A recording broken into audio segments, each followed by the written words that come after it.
You know, this is starting to feel like chili pepper weather. Paimon's hungry for some fresh and fiery, spicy foods that let your taste buds have a blast. And if there's one dish that fits the bill, it's blackback perch stew. Come on, let's pay a visit to One Min Restaurant.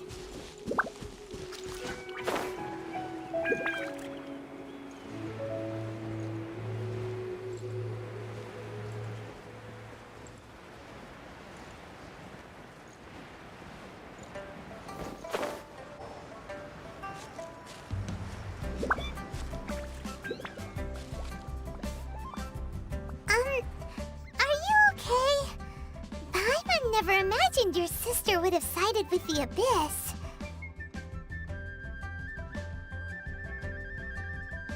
Well, keep your chin up.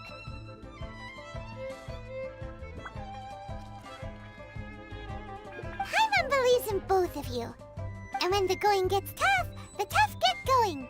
Right? She said we needed to reach the end of our journey.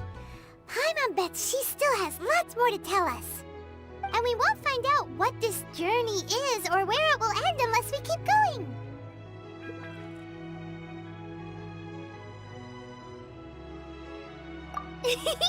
Then Paimon will be sure to keep up the good work.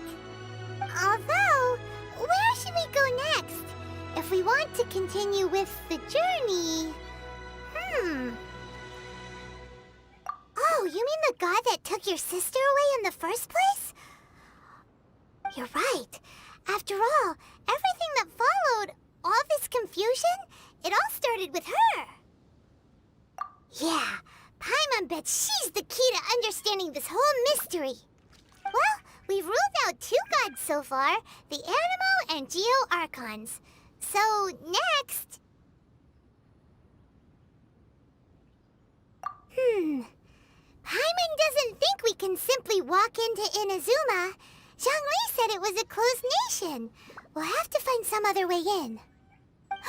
Why don't we ask someone from Inazuma how to gain entrance?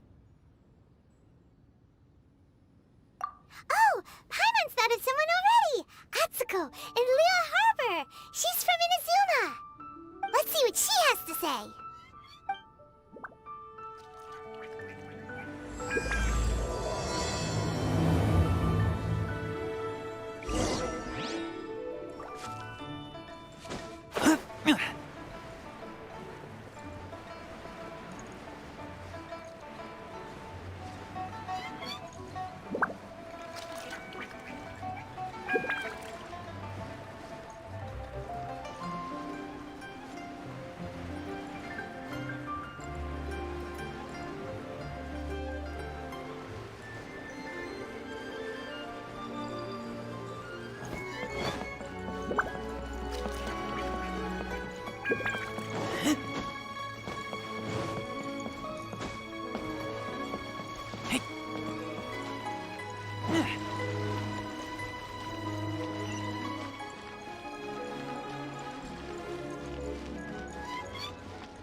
Oh, hello. Oh, I mean good fortune, right? I'm still learning to talk like a local.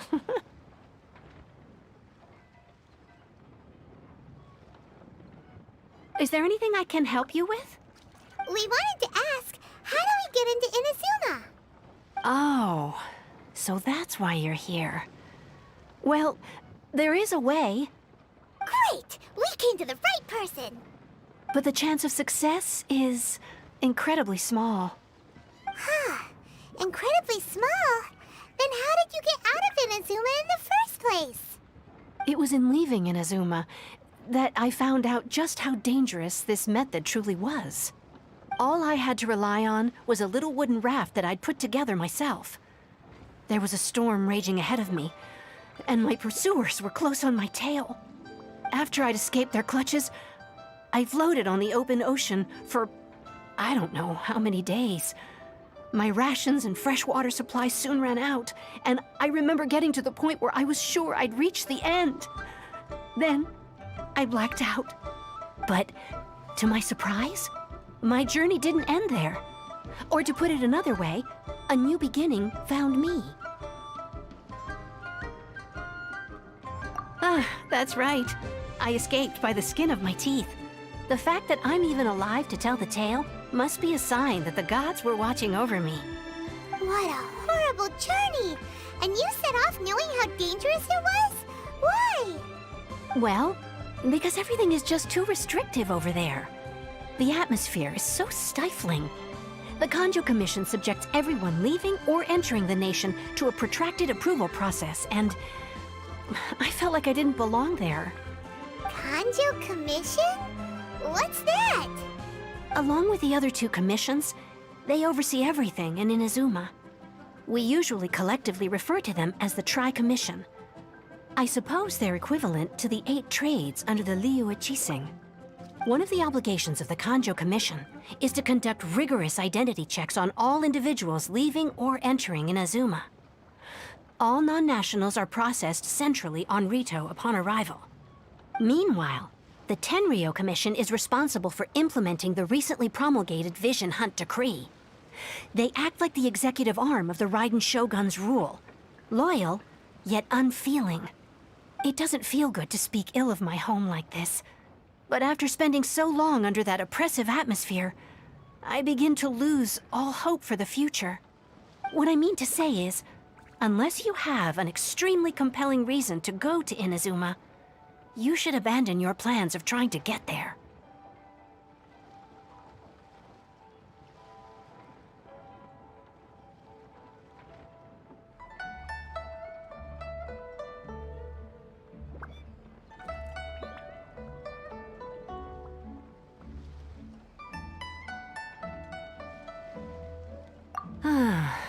You should know that the sea around Inazuma is engulfed in a perpetual tempest of wind and rain.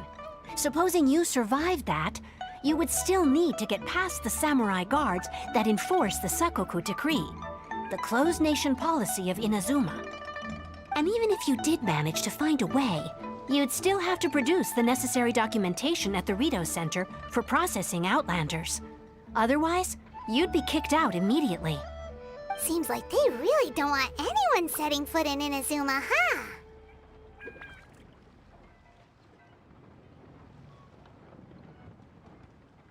They only set that up as a port to guarantee a supply of goods and information to the island. Most Outlanders would be unable to acquire the documentation needed. But if you really are set on going, there is one thing you could try. The raft idea sounds a little on the dangerous side. Plus, Paimon would definitely get seasick. That's not what I meant. You could ask someone from the Crux Fleet if they have some way of getting you to Inazuma. They're well known in Liyue. Voyaging far and wide has made them a well-traveled group with a wide range of experiences. They may just know how to break through the storm. But it's an armed fleet, right? Why would they agree to a request like this? That part is up to you. If you're able to persuade their captain, Beidou, then the hardest part will be out of the way.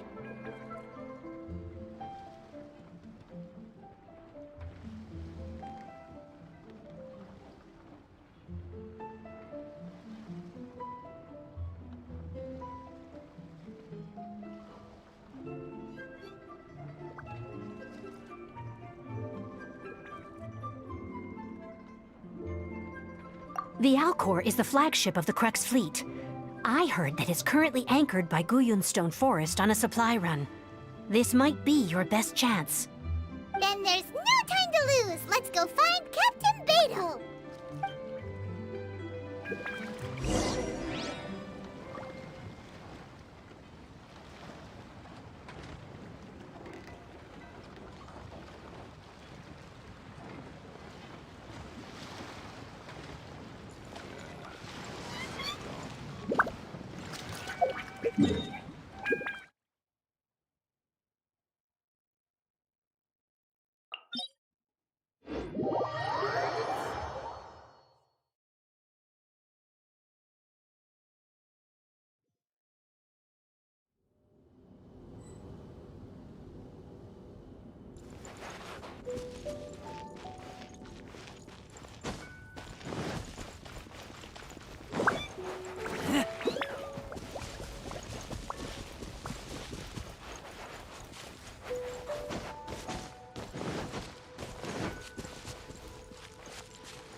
Disappear!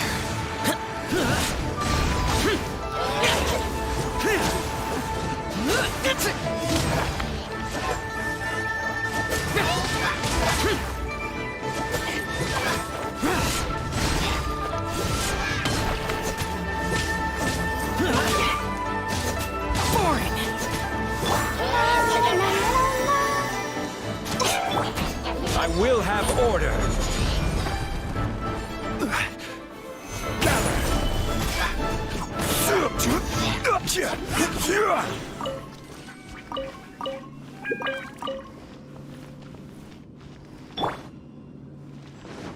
I'll protect us.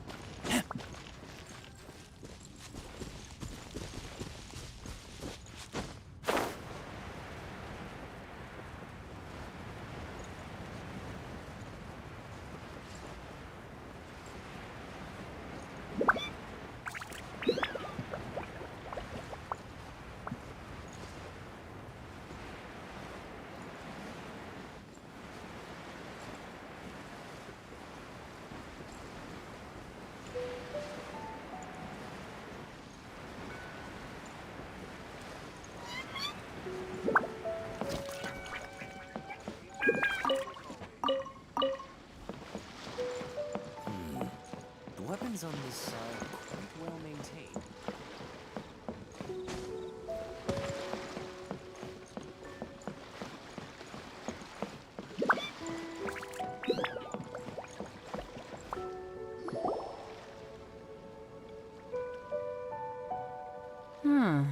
Who have we got here? Wait, I know you. You're that Ningguang told me about you. A traveler of great insight and remarkable skill has saved Liyue, she said. She's a hard one to please, so praise from her is high praise indeed. I remember thinking at the time that it'd be good to meet you in person. Judging by the clothes on your back and this floating thing, I guess that time has come. Hey! The name's not Floating Thing, it's Paimon! Paimon? What a fascinating being. You two give off not only the essence of wind and earth, but also of... yes, the stars. Huh? The fragrance of what now? That's the weirdest compliment Paimon's ever heard. Pay it no heed. I mean only to say I am certain that it is by fate, not chance alone, that we should meet. And that gives our encounter meaning.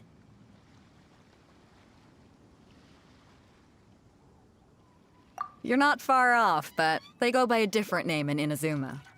This young man is Kaidahara Kazuha, a temporary addition to my crew for reasons I won't bore you with. Occasionally, he opens his mouth and flowers come out instead of words. With this fine ship and the soft sea breeze, would it not be romantically irresponsible of me not to acknowledge it with a line or two of poetry? No, I can't argue with that. Okay then. Once the clash is underway, I'll give you a chance to perform. Only if the mood takes me, of course. Poetry for poetry's sake tends to lack meaning.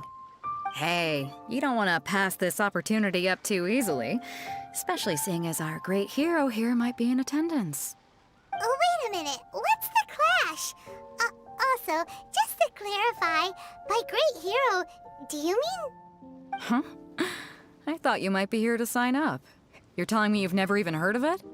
The Crux Clash is a martial arts tournament that I hold. There'll be a whole bunch of folks taking part to showcase their talents. There are two important rules. One, competitors must be renowned fighters. We want those with real martial arts ability, not just people taking part for the fun of it. So, you've got nothing to worry about there. I don't think there's anyone out there who hasn't heard of you. Two, you can't take part if you've got a vision. Otherwise, things get a little one-sided. You must be feeling confident, but you might want to watch out.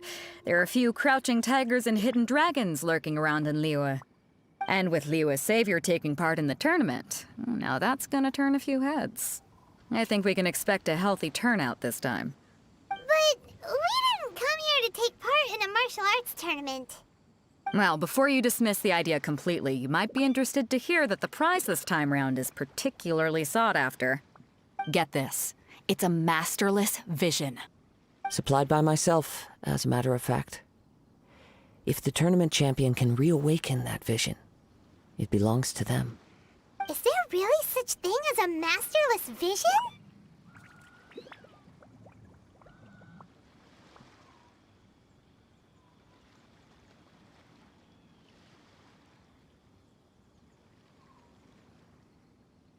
When a vision bearer dies, the light in their vision will fade away. But the shell that housed that light remains. As for whether this shell has any practical application, well, this remains to be seen. But my intuition tells me that while it remains in the world, it may just be possible for someone else to inherit it. Yep. And the way I see it, a vision is a badge of recognition from the gods. So if anyone's able to rekindle it, it's gotta be an individual of exceptional strength and talent. Organizing the clash is my way of uncovering hidden talents. And hopefully this time, getting a vision to glow again. So if you don't have a vision, this is the perfect opportunity to get your hands on one of your very own.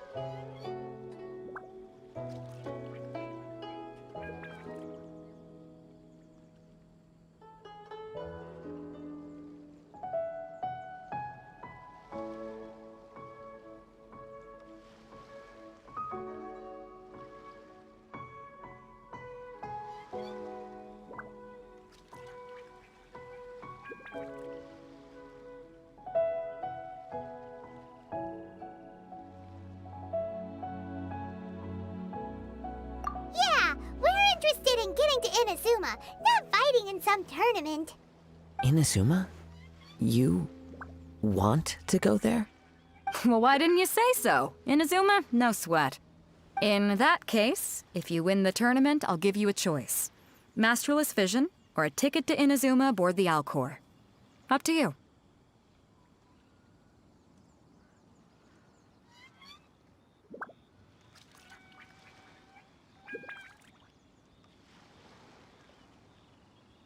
You just want him to take part in your tournament.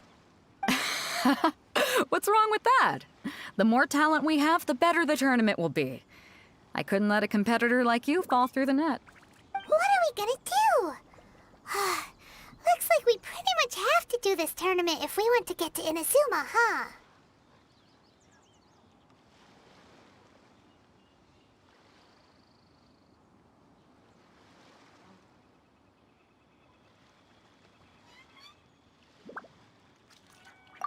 Great. Then let's get you signed up. Head to the tournament arena in Guyun Stone Forest. Kazuha and I will be over soon. It seems like it will only be a matter of time before the answer is revealed.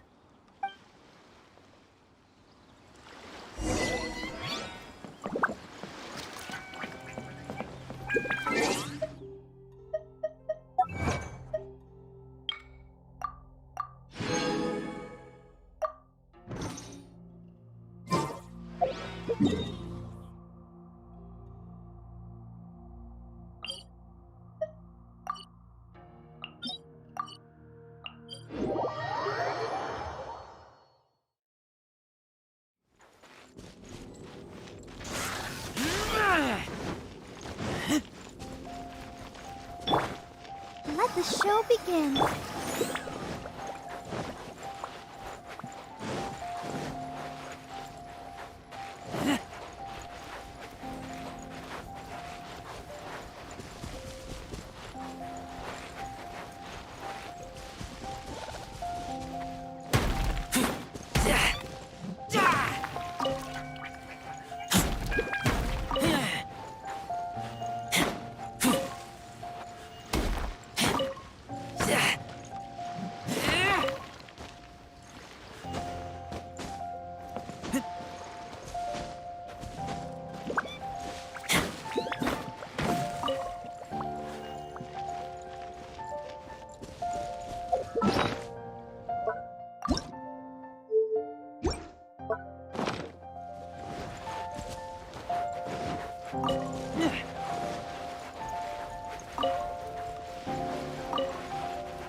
Before we sign up, let's see who the other competitors are. Beta said... Hello! Are you here to compete in the Crux Clash? You bet I am. Have you put your names down yet? Well, I'd have a look at the entrance criteria if I were you. Then allow just anyone to take part. The Clash is a comprehensive test of fighting ability. Anyone who turns up for show over skill is gonna get their butt handed to them. Nobody wants to see that, right? Yeah, we heard a rule about that. So, Paimon's wondering, are you a renowned fighter? Me? Only a former runner-up in the Chihu Rock Freestyle Combat Summit. Oh yeah.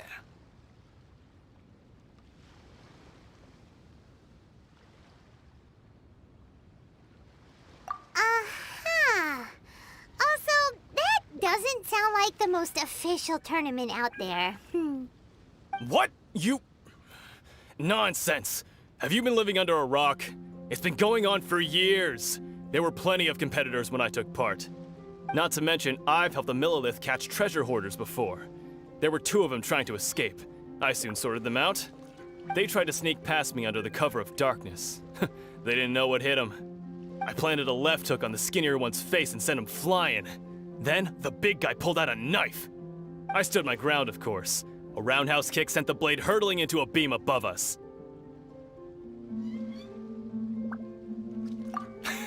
I told you. Unarmed, outnumbered 2 to 1, but I still got the upper hand. I'm not saying I came out completely unscathed, of course, but the fact remains that I did manage to subdue the both of them, and hand them over to the Millilith. I received quite the commendation. Oh yeah. Uh-huh. But for us, even 4 or 5 treasure hoarders at a time is all in a day's work.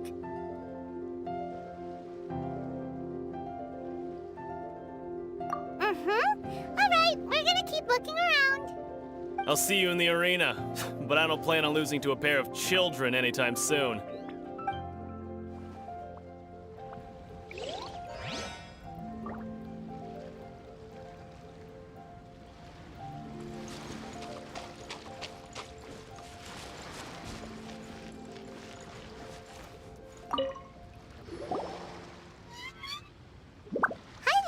are you here for the Crux Clash too?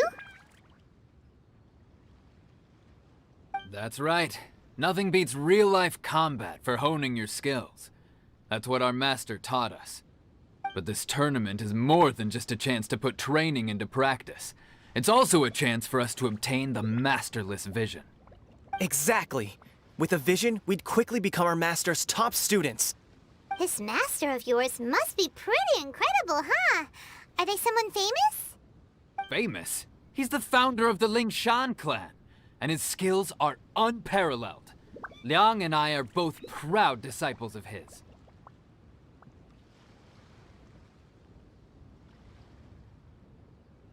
You probably wouldn't have heard of it. It was founded quite recently. The clan is nowhere near as famous as the master himself anyway. He's got to be a grand master or something. He's created many different styles of kung fu, and countless other clans have borrowed extensively from him. To the Ling Shan clan, he teaches a special technique known as force dispersal. Force dispersal? It's a type of breathing exercise where you can train yourself to harness the energy around you and neutralize attacks without moving an inch. For example, our master can use it to alter the path of an attacking fist, or change the direction of an incoming stone, all without breaking a sweat. One time, he sent a challenger flying into the air without lifting a finger.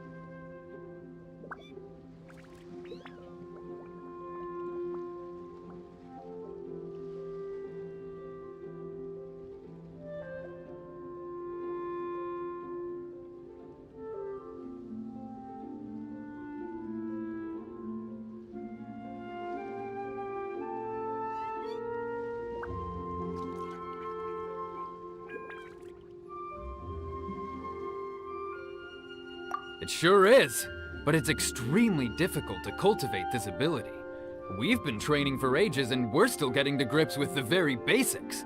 There's no way we could use it proficiently yet. We're clearly not that naturally gifted, or we would have at least gotten the gist by now. If we don't start making progress soon, we'll probably run out of money to pay the tuition fees and still have nothing to show for all our training. There's a tuition fee? Of course! This is a Grand Master we're talking about here. He doesn't have time to waste. If you want face-to-face training, you've got to show you're sincere about it. But here we are, having trained under him directly all this time without even a hint of improvement. Master is getting increasingly impatient with us. Recently, though, we heard that a vision bearer joined the Guhua clan and made pretty much instant progress in their training. So, if we can get our hands on a vision too, maybe we can finally make our master proud. Well, we have to try something new. Otherwise, we're stuck in the same situation. Exactly. It can't hurt to try. And if it turns out it does work, the Ling Shan clan will go down in history. Folks will come from far and wide. Heck, we could even become the dominant martial arts clan in all of Liyue. See you in the arena!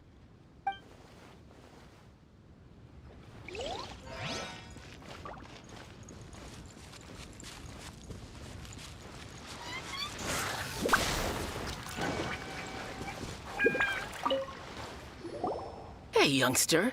Are you here for the Crux Clash, too? If so, seems I found myself another new adversary. So you're also here for the tournament? You better believe it. I wouldn't be here if I didn't think I could walk away as a champion. For me, obtaining a vision is the final and most important piece in the puzzle that is my life. No. It's not about what I want to do. This is about who I want to be. I am looking to become a perfect person. I know how that sounds, but let me explain. I've lived a successful life so far, without any setbacks. I've passed every exam I've ever taken, enjoyed numerous successful business ventures, and seem to get on with just about everyone socially. In most people's eyes, I am already the very embodiment of the perfect person. Though, of course, I'd never let the praise get to my head. I know I haven't reached perfection yet, because there's one thing I'm still missing. A vision. You have so much self-confidence.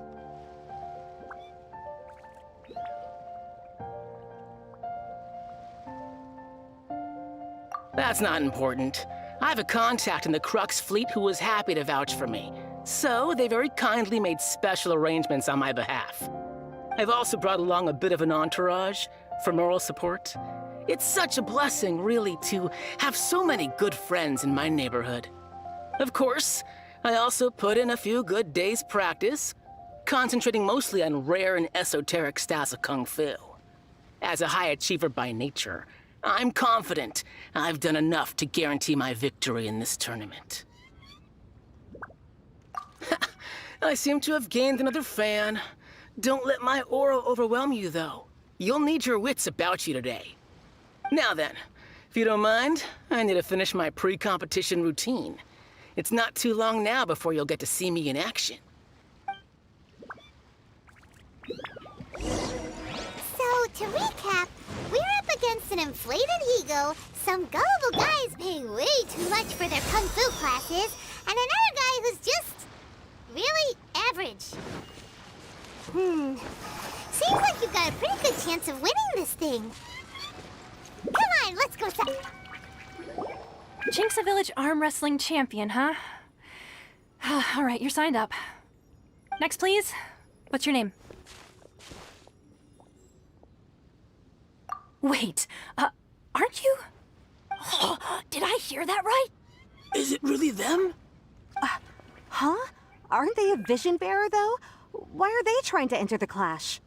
I have to ask, aren't you the traveler that helped Liyue fight off that ancient god? Oh, it's really him! The one that spoke with Lady Kuching at the rite of parting.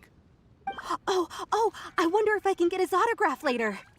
I trust you are aware that, only those without visions can enter the tournament? Really? But from what I've heard, the things you're capable of in combat are nothing short of extraordinary. You walk into the most dangerous situations imaginable, face off against all sorts of monsters, even the Fatui, and always come out on top. Yep, he still doesn't have a vision, though. See for yourself. My apologies. I didn't mean to be rude. I'm sure a great hero like yourself would have no reason to lie. Now, could I ask you to provide a few claims to fame? It's just a formality for you, of course, but I have to make a record of competitors' achievements as part of the sign-up process. So far, I've got defeated the ancient god Osial, so that's one. Do you have any others? Yeah, and also a dragon, too! Put down Battle with Storm Terror. Whoa! Might as well declare him the champion already. I wonder if it's too late to withdraw. Okay, that's plenty. Actually, this is the most dazzling track record I've ever seen. By a long shot. Right, your registration is complete. Now, a brief word about the prize. A great hero such as yourself can surely only be here for one thing. To win the tournament and claim the grand prize, namely, a vision. Oh, we're not here for that. We're here because Captain Beto promised to take us to Inazuma if we win the tournament. There's another prize, too? Oh, first I've heard of it. Beto must have upped the stakes this time to attract top talent. But why would anyone want to go somewhere as dangerous as Inazuma? I see. So, I take it you discussed your terms with Beto in advance, then? Well, nobody expected you to sign up to a tournament like this. I can hardly believe it myself, to be honest. Anyway, the qualifying rounds are about to begin. I'll leave you to your preparation. Hey, so Paimon's thinking about that whole no vision bearers rule in this tournament. Even though you don't have a vision, most people in Teyvat think that you can't manipulate the elements without one. So Paimon thinks you probably shouldn't use your elemental abilities during the tournament. You know, just to avoid any misunderstandings. In any case, looking at the competition, it should still be pretty easy for you to win, even without using any elements, right? All right, it's showtime! You got this! You seem like you're raring to go. Are you ready to compete? Good. Then please follow me into the arena.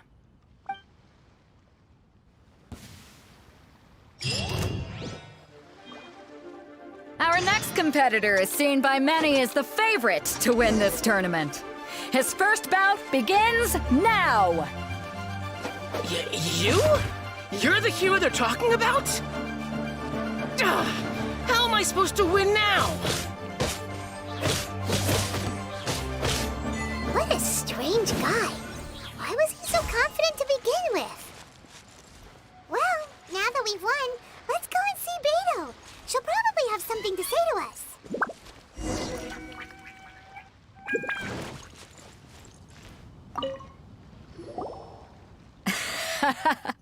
I knew I wouldn't regret introducing you as the favorite. So, what do you think, Kazuha? He totally dominated that guy and did it with style, too. Impressive. But I also observed our favorite exercise some restraint, as if to protect the opponent from serious harm. Well, I've fought my fair share of battles, both big and small. And I say, after the show he put on just now, he's more than convinced me of his ability. So come on. We all know you've got a wide vocabulary in there. Can't you spare a word or two to congratulate our up-and-coming champion? All right. Let me think how to aptly phrase these words of praise. You fought well. All right then. I was thinking your inner poet might want to join in the fun, but I guess I shouldn't put you on the spot like that. You know, a lot of competitors came to me saying how surprised they were that Liyue's hero was entering the tournament. And since you signed up, we've had many others do the same, with more than a few top-tier fighters among them. I'm sure lots of them are here to find out how they stack up against you.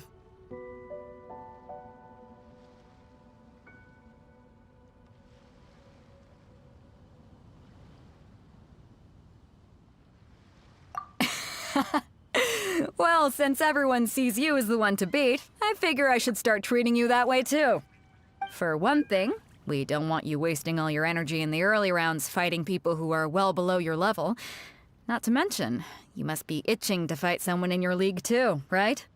So, I'm putting you straight through to the semifinals. Huh? But we only just started the qualifiers. Seems like a crazy system if we just skip straight to the semifinals. This is how Captain Beto works. You won't persuade her otherwise. Besides, at your level, you would have made it to the semifinals anyway. Huh. To be fair, Paimon was thinking that too. All right, I'm gonna watch some more of the tournament. If there's any potential contenders for you out there, I want to know who they are and what they're about.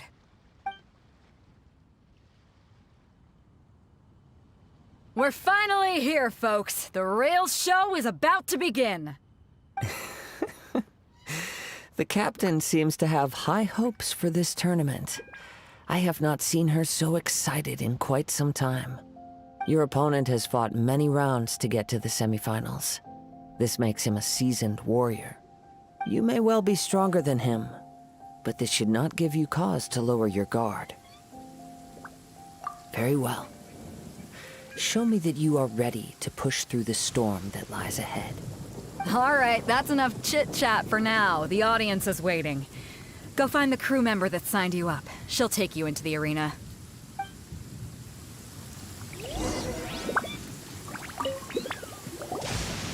Your opponent in the semifinals is new to the Crux Clash, but he has quickly become the dark horse of the tournament. I do not doubt your abilities, but I would suggest that you make sure you are fully prepared before you begin. Relax. My guy's at the top of his game. He ain't gonna lose. Don't worry. Take some time to compose yourself.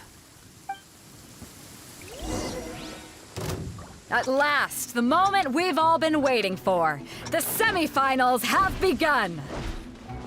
Who's it gonna be this time? The hero or the dark horse? I don't care about the prize. You're a strong opponent. That's what I'm here for. So fury.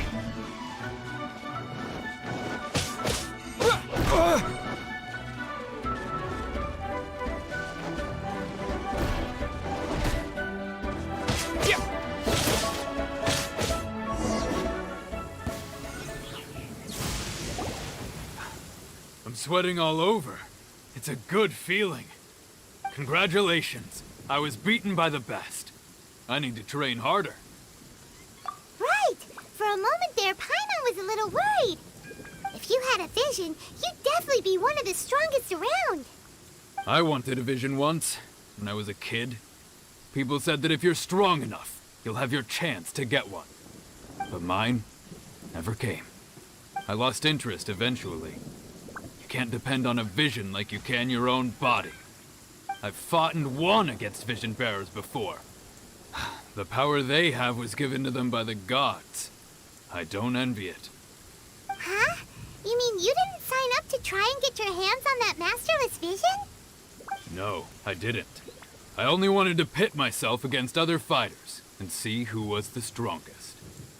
Only in defeat can you understand your weaknesses and learn from them. So I'm pleased with today's outcome. I don't often have the pleasure of experiencing defeat. Wow! Now that's true strength talking.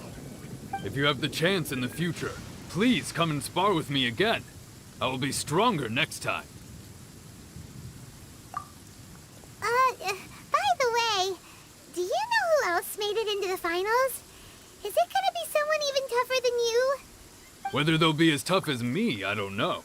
But what I have heard is that they're extremely quick. So don't get too cocky. There he goes. Maybe we should ask around, see what we can find out about our opponent in the final round. Ah, it's you! I watched your match. What a stunning performance. I myself was eliminated in the third round. Shame. If only I could have advanced one more round. Maybe next time, huh? By the way, do you happen to know who else advanced to the final round? Why, yes. He's the same one who defeated me. He is a formidable opponent, quick on his feet and swift to take advantage of his opponent's missteps. I faltered for but a brief moment, but before I knew it, he had me on the floor. Given my stature, I have no fear of squaring off with physically strong opponents. But faced with a nimble, agile opponent such as him, I found myself completely out of my league. Still, I'm sure he'll be no match for you.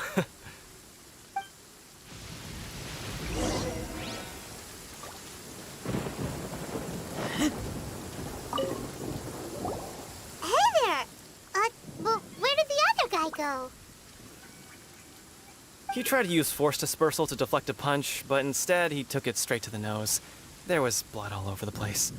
His opponent was pretty freaked out by it. He kept asking him, "Why didn't you dodge?" But he was pretty much out cold by that point and couldn't reply. "Why don't you dodge?" they ask. Because to not dodge is the very essence of Lingshan clan kung fu. It's just that he hadn't quite mastered it yet. Don't even get me started. I spent all my energy helping him get from here to the boat to take him back to the harbor. But by the time I got back, my scheduled match time had already passed and I had to forfeit. I don't dare tell my master about this, otherwise I'd never hear the end of it. Sorry, I shouldn't be complaining in front of you like this. I'm afraid I'm still a bit out of sorts at the moment, so I probably won't be able to help you with whatever you were here to ask me about. Oh, all right then. Hope your buddy makes a swift recovery. Hang in there. Thanks, I'll do my best. We still haven't got any useful information yet. You gave an outstanding performance. Truly commendable. I could sense that you're not familiar with bouts of this kind, and it could have cost you the match. But you were quick to adapt, and managed to claim victory over your opponent. That is a most invaluable skill. In fact, I discerned this not from what I saw, but what I heard. The ground beneath your feet, and the pattern of your breathing. But it is nothing remarkable, for I discerned nothing more than Captain Beidou did. He's right. But in my case, I was purely relying on previous experience. I guess not using your elemental powers must be quite new for you, huh? We wanted to ask about who our opponent will be in the final round. Do you think they'll be stronger than the one we faced in the semifinals? Not exactly. Contenders that reach the finals aren't necessarily stronger. They tend to have something unique about their style. As for the guy you'll be facing, His skill lies in his speed, and he has superior form. It's also obvious that he's seen his fair share of battles. What's the matter? Worried that you've bitten off more than you can chew this time? If that is the case, then I have a proposal for you. Let's go somewhere a little quieter, shall we? I haven't properly introduced myself yet. In the land of Inazuma, I was a wandering samurai. Yeah, we could tell that from your getup. But at the same time, when you talk, you don't really sound like someone who's used to waving a sword around. It is true that I am versed both in literary and martial traditions. But on the straggling path of a wandering samurai, is there harm in acquiring a surplus skill? I do not mean to flaunt my martial prowess, but I myself have witnessed reputable fighters hailing from across the lands. I do possess some knowledge regarding your opponent's particular skill set. Given your talents, a few hints from me will be all that's necessary to bring your opponent down. Hang on. Don't you think you're bending the rules a bit there? Gathering intelligence is an essential part of any duel. You must know your enemy. Besides, our favorite here has fought many battles on their journey from Mondstadt. Such impressive feats require more than just bravery alone. You betcha! Wait a second. We never told you that we've been to Mondstadt. Does one not leave a trail when traveling through the wild? In return, nature also leaves its traces upon you. However, there is only so much that can be discerned from these traces. I sense that many things about you elude me still. These are the things I am curious to know about. Come with me. Some post-match entertainment is in order.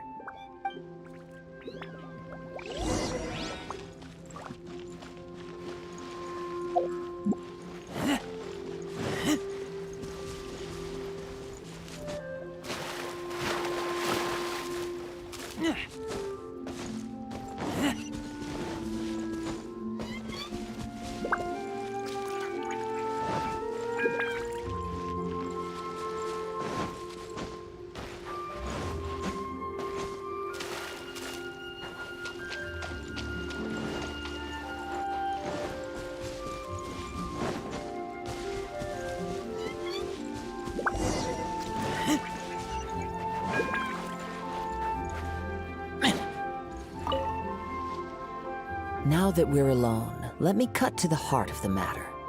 You are skilled in manipulating the elements, and not just a single element, but multiple. Is that correct? Paimon knew that you were hinting at something from the moment we met. You've known all along. That's right.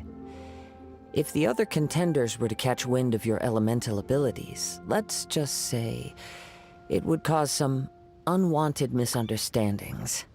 If I'm not mistaken, you share these considerations, given your reluctance to use elemental skills even in the heat of a match. When I talk about that which I see or hear in you, this is not poetic symbolism at play. I mean these things in the truest sense possible. Since a young age, I have been attuned to the tidings of nature. I hear the breath of the wind and the whispers of the leaves. It is things of this nature that I also hear from within you. Nothing more. As crazy as all that sounds, somehow Paimon still believes you. My humble abilities are negligible compared to your incredible feats. To think a human could wield the elements without a vision. And not to mention your incredibly complex scent. Like that of some mysterious being. Hey, stop evaluating us based on our smell! It's weird! Could you perchance enlighten me as to how you managed to obtain your combined elemental abilities? Extraordinary. So then, might I be so bold as to inquire how exactly it is that you learned to channel elemental energy and even wield it in combat? Aw, it's nothing really. Paimon just told him whatever came to mind. It's been a long journey, and many things have happened along the way. Somehow, he just naturally learned to use the elements through it all. Honestly, even Paimon doesn't understand how it all works. Perhaps such unfathomable things are the essence of the gods and the visions they grant. However, I still wish to have the honor of seeing how you wield the elements. Perhaps it may yet reveal something to me. Of course, I too shall share with you all that I've learned. That will make it a fair exchange. Now then, let's test your skills, shall we?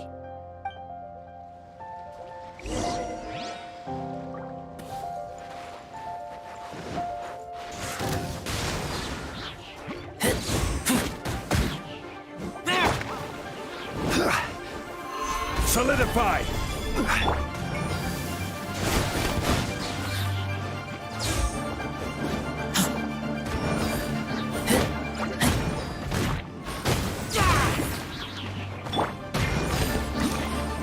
Stabilize!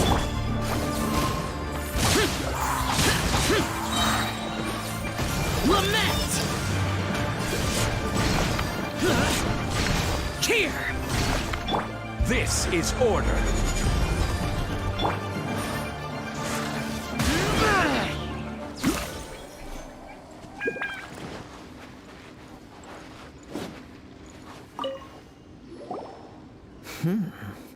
Your skills in battle are truly beyond reproach. Even with your opponent's speed, he shouldn't be able to overwhelm you.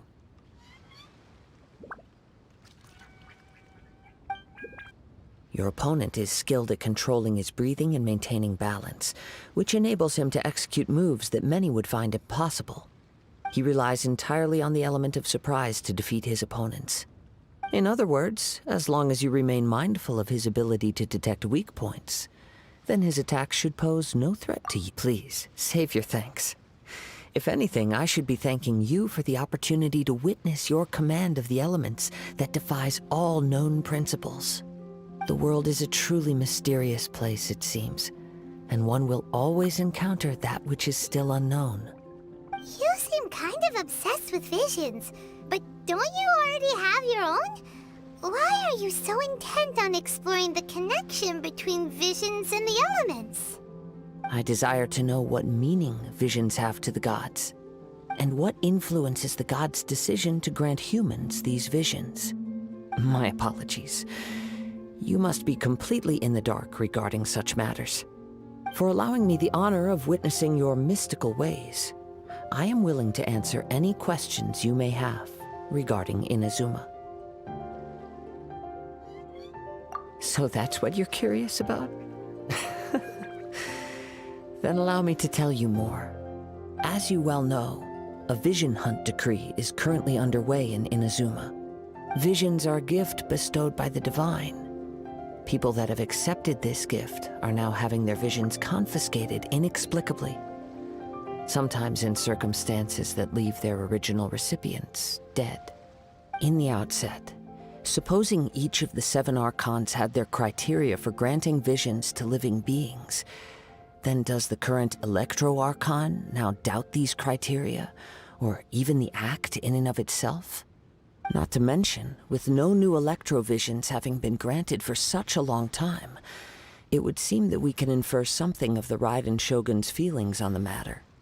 She sounds less like an Archon and more like a tyrant. As far as I know, she is an Archon that pursues eternity. She will relentlessly carry out her will with no regard to what others may think or feel. Liyue's contracts are meant to benefit all who reside within Liyue. But what does Inazuma's pursuit of eternity bring to its people? It goes without saying that the people locked within Inazuma do not fare well these days. Sounds a lot like something the god you encountered in the beginning would do. Oh? Have you encountered the Electro-Archon before? With time, we will change. But the Shogun will remain the same. If you wish to find her, she will forever be there. There will come a day when I too shall wish to understand the answers to eternity from her. Ah, the time for your match is approaching. Oh, right! We got so distracted talking about Inazuma that Paimon forgot all about the tournament! If you have no other matters to attend to, then we can return together. Very well. Just be sure to not be late for the match.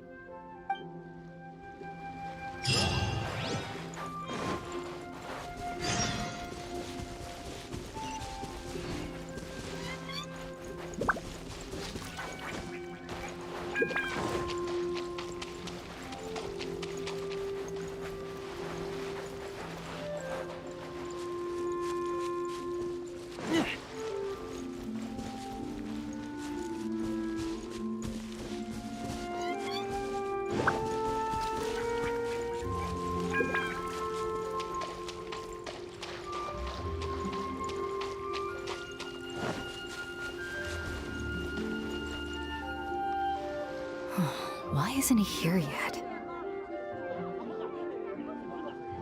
Never mind. We can start by making your entrance first. Everyone, listen up! Your attention, please! We've reached the climax of the Crux Clash! This is the final match! We've seen many exciting battles today, and now, at long last, the two finalists have emerged. Now, I'd like to introduce our first combatant. Though few have seen him, his reputation knows no bounds. He strikes fear into the heart of Osile, and the mere mention of his name causes even the Fatui Harbingers to turn pale in the face. Introducing Liyue's traveling hero! Wow! I've been waiting for this moment. I'm sure everyone witnessed his thrilling match in the semifinals. But today's final round will surely take things up a notch. As for our other combatant, he still hasn't arrived. Oh, come on, what could be taking him so long? You can't just forfeit for not showing up like in previous rounds. This is the finals. Apologies, everyone just sit tight. We've got no other choice. If he doesn't show up, we'll just have to postpone the match. Wait a moment. Something doesn't seem right about this. Captain Beto, perhaps we should check on the prize. Traveler, come with us.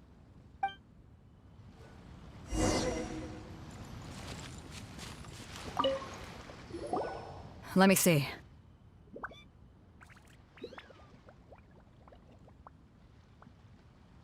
It's gone, all right. The vision is missing. Huh? Did somebody steal it? Who would dare do such a thing in broad daylight? We don't know when it was taken exactly. I never thought that someone here would have the guts to cross Captain Beto. No need to worry. Even the craftiest sleight of hand does not escape nature's watchful gaze.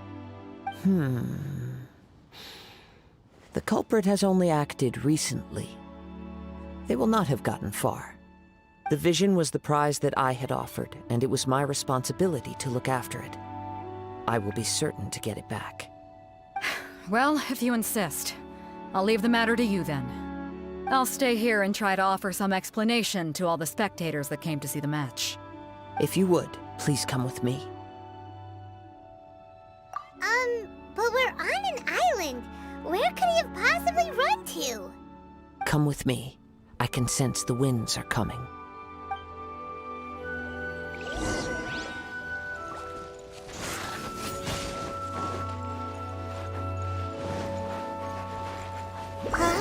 A wind current? The winds have come at an opportune moment. Let's seize this chance. Ride the winds upward. From there, we can continue our search for clues.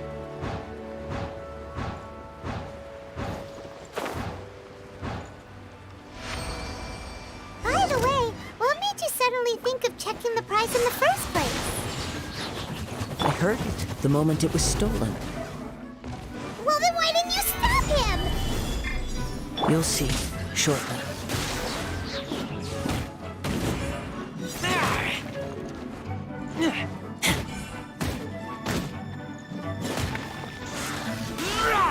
You can't run from death. The winds are guiding us forward. The culprit is on the opposite shore now. You can hear that too?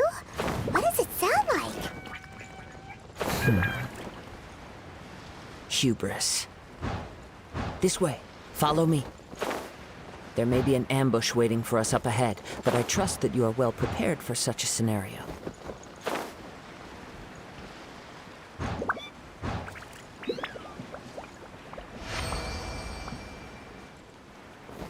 Hoarders, they're here! Get them! Treasure hoarders, just as I expected. In which case, please stand back.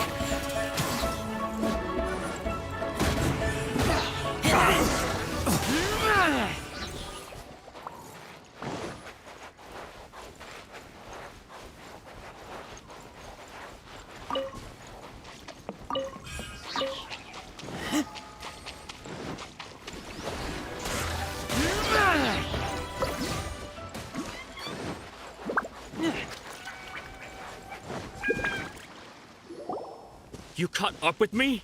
How is that possible?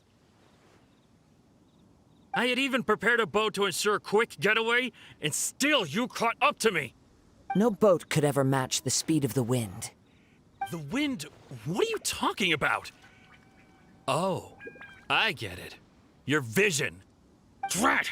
If I only had a vision! Or, if I could activate this one, then you'd never be able to catch me! This has nothing to do with visions. You may be skilled at vanishing from a crowd, but it seems you know precious little about how to conceal yourself from nature's gaze. Additionally, your chosen escape route was flawed for reasons that are too numerous to go into, and on top of that, I could hear your boasting and proud laughter in the wind as I was pursuing you.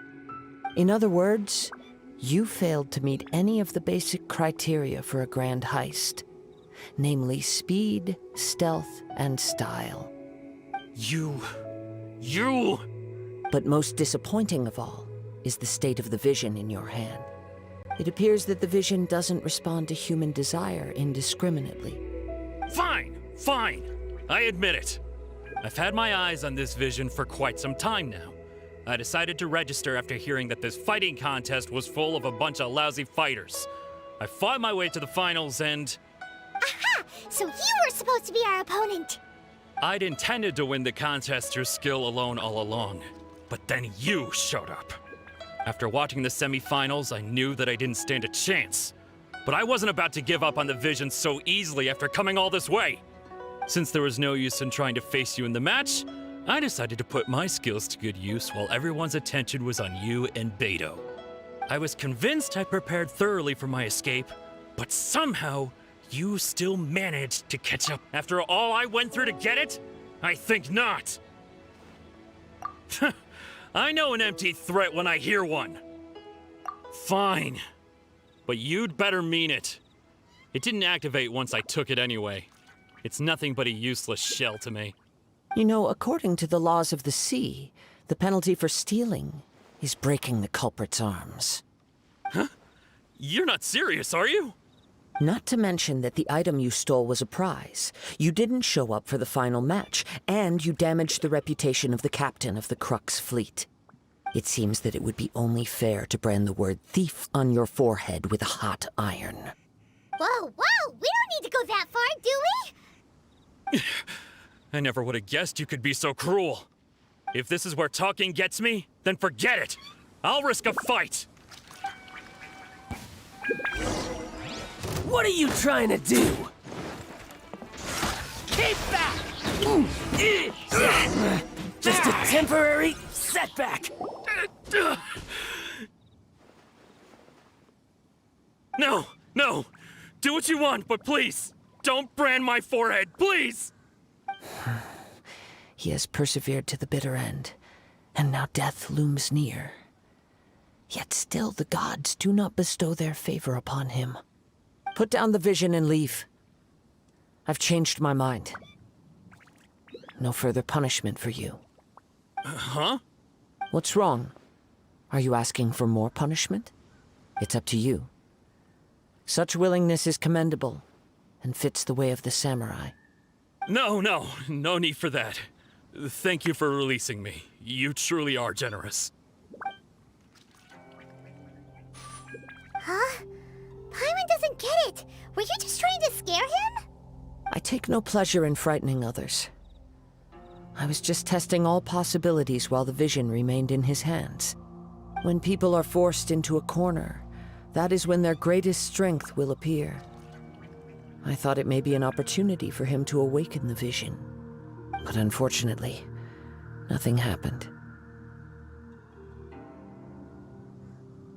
Yes. I wanted to know whether it were possible for an extinguished vision to be reawakened. From the moment he stole the vision, I decided to use him for this experiment. I've tried many other methods in the past, though few tales tell of a masterless vision reawakening. After seeing you command multiple elements, I figured that nothing is impossible. Come, why don't you give it a try? Let's see if you can give me the answer I'm hoping for. The vision didn't seem to respond at all. I see. So you are also unable to rekindle the vision. No matter. This was expected. I suppose this Yeah, what's the story behind this vision anyway? The story begins with an old friend. He was once a good friend of mine. One day he asked me about a sword art of which he had heard, the Musono Hitotachi. I told him it can only be witnessed when divine punishment is administered. It is the pinnacle of the Raiden Shogun's skill, a symbol of ultimate power. But he replied, there must be one who can withstand it. There will always be those who dare to brave the lightning's glow. Then, the Vision Hunt decree arrived. People's aspirations were stripped away as the Raiden Shogun began to construct her ideal of eternity. While I was fleeing from place to place, I heard that my friend had challenged the Vision Hunters to a duel before the throne. A solemn yet brutal challenge. The defeated face divine punishment, while the victors gain a second chance. Perhaps he thought he of all people should make a stand.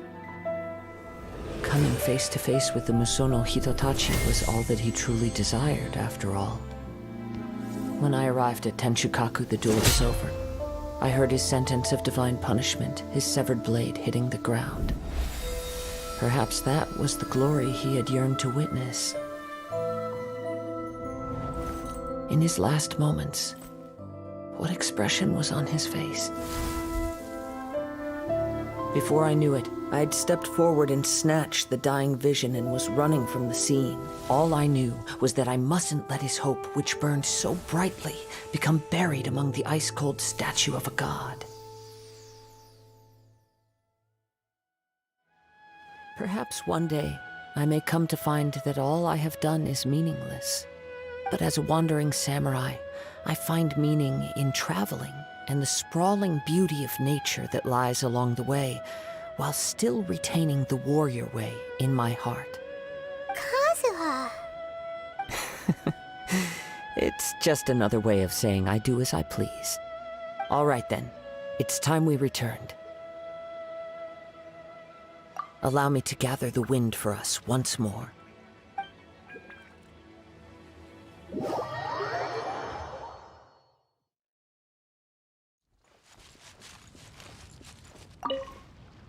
Huh? Did Beto leave already? Maybe she went back to her ship. If you're looking for the captain, she was summoned by Lady Ningguang. It seems that the Crux clash got out of hand this time and has attracted her attention. Captain Beto was muttering something about Ningguang being a stick in the mud as she headed off to Liyue Harbor. It's not unusual for those two to be at odds with one another.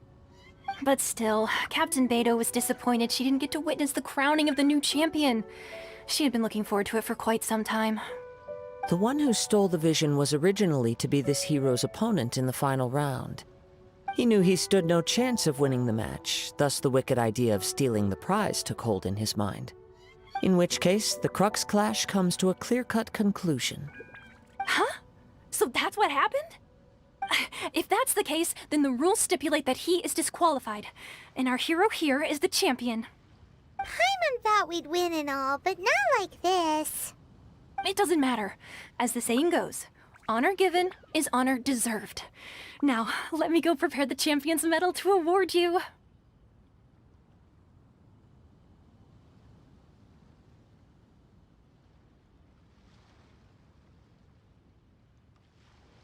Yes, I believe so. Though Captain Beto is no longer present here, I'll be sure she receives word of it. She is a woman of her word. But the voyage to Inazuma is a treacherous one. You will be plagued by a perpetual tempest the entire trip. In fact, the relentless rain and wind are also an embodiment of the Raiden Shogun's will to close the nation. Hold on a second. You're saying she can change the weather just with the power of her mind? Let us not forget that this is one of the 7 Archons. If Liyue's Morax could form Guyun's stone forest by casting down his stone spears, then it should come as no great surprise that the Raiden Shogun is capable of summoning an eternal tempest. Suffice it to say that if you wish to journey to Inazuma, the Alcor will need some time. You will be notified once all the preparations have been made. In the meantime, I intend to embark on a journey of my own. I will travel all across the vast lands of Liyue in the hope of finding a way to reawaken the vision. Paimon believes you'll find a way for sure. Thank you. May both our journeys prove meaningful. One final word of warning. The part of your journey that lies after the storm may well prove to be the most arduous.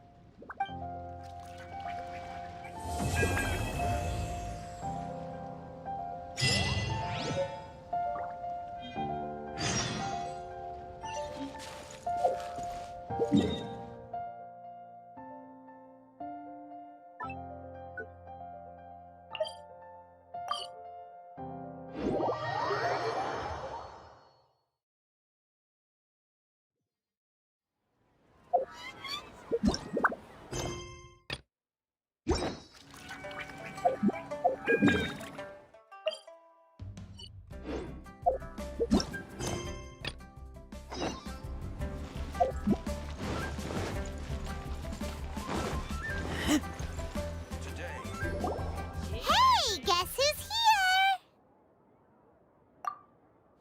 Oh, no way! It's the Traveler and Paimon! Ah, Traveler, welcome. Good to see you. What can I get for you? We want some blackback perch stew! All right, blackback perch stew it is. Make yourselves at home. It'll be right out for you in just a moment. Thanks, Chef Mal! I was just thinking about you guys, and now you're here. It feels like you heard my call and came running. You mean you were about to come looking for us? Uh-huh.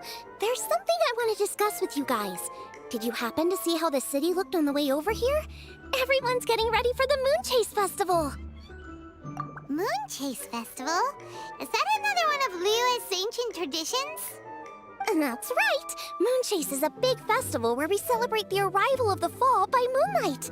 The old folks say that thousands of years ago, this was the time of the year when the Adepti would seek the way.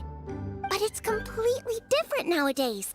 We eat our favorite foods, spend time with friends and relatives, enjoy the moon and the flowers. So much easier. Basically, we just do all the things that people like doing and don't take a whole lot of effort. Sounds like Paimon's kind of festival. With your great taste in food, Moon Chase Festival is sure to be to your liking. Hey! If you got a problem with Paimon's taste, just spit it out! So are you guys free these days? I'm taking part in this year's Masterful Chefs. If possible, I'd like you to be my culinary consultants. That's right. Getting some suggestions from friends will broaden your horizons. Masterful Chefs, huh? So is that like a competition? Right, yeah! I guess you probably haven't heard about it before. Every year, Moon Chase Festival has a different theme, usually picked by the Qixing. This year's theme is Feast of the Bounteous Land, so the Qixing decided to organize a cooking competition. Feast of the Bounteous Land. Pretty much sums up what Liyue is all about. Great theme! I totally agree. I heard it was Ningguang that came up with it. She's so amazing and so full of mystery. Well, I want to take part in the competition. Coming up with new dishes is hard work. By the time you finally thought of something, cooked it, taste tested it, it can be hard to judge whether you're really into something or not. And so, I was thinking, I could get the two of you to help by gathering everyone's thoughts on what makes a great dish. I really want to think outside the box this time. And to do that, I'm gonna need lots of different ideas from lots of different people. This'll be a piece of cake! We've got friends from all over the map, haven't we? You sound pretty confident. Well, you know, not to brag or anything. But first things first, let's have a delicious one-man meal. After that, we can go around to all of our friends in Liyue and get their ideas one by one. Okay, great. Also, Guoba should be back soon, so we can all go together. Here's your black-back perch stew, folks. It smells so good. It's my pleasure.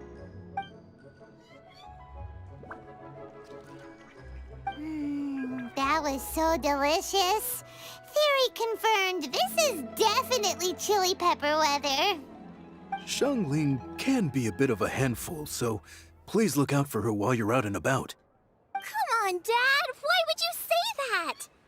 Because I know you all too well, my dear. That's why. You mustn't be quite so reckless when you're out in the wild, you understand? You do well to be a little more cautious, like our traveler friend. Don't worry. We're all friends here. Let's all look out for each other. Ah, and Guoma's back. Roly-poling around as usual. All right, let's pack up and head out.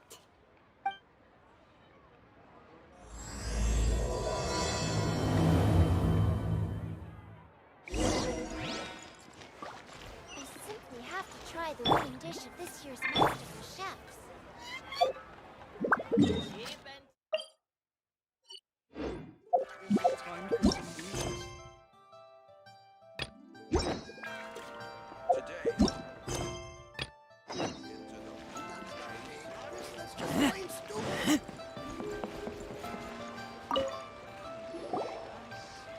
Ad Astra Abyssosque. What can I do for you, traveler? Ah, yes. I've heard that you've already made arrangements with the captain of the Crux fleet regarding your passage to Inazuma. Is that correct? Now that I think about it, it's been quite some time since I last visited those lands. Unfortunately, I don't have any current intel that would be worth sharing with you. There you are. You're the traveler that Beidou will be taking to Inazuma, right?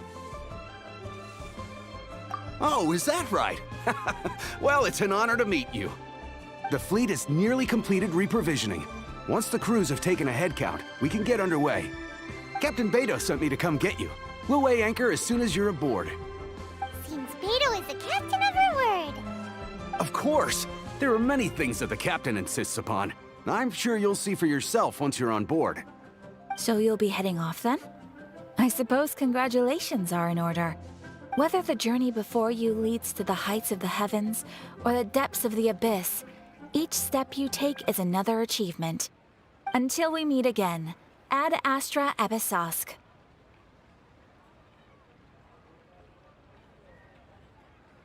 Oh, it's kind of hard to say goodbye now. We practically see each other every day. Well, if that's how you feel, why not come and find me when you arrive?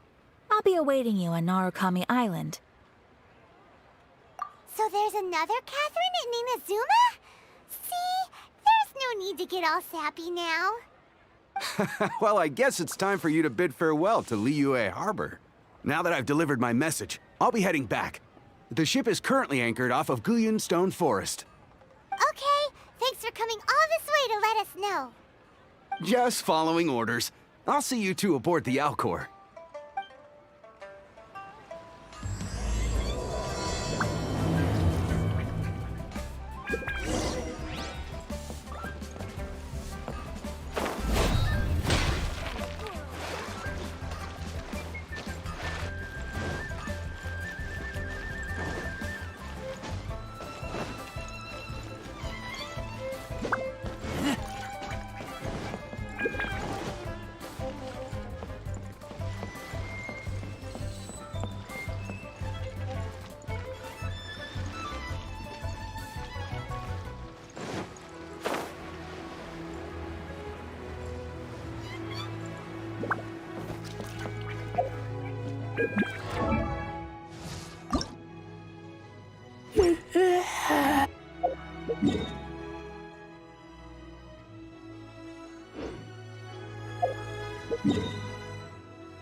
you finally made it. All these years, come rain or storm, the Crux fleet has never suffered a delay. If it were anyone else, I might have set sail already. Don't look too serious, I'm only joking. You're just on time. The crew have just finished making final preparations. Well, now that everyone's here, we set sail for the land engulfed by storm and tempest. The nation of eternity. Anchors away!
Ahoy there.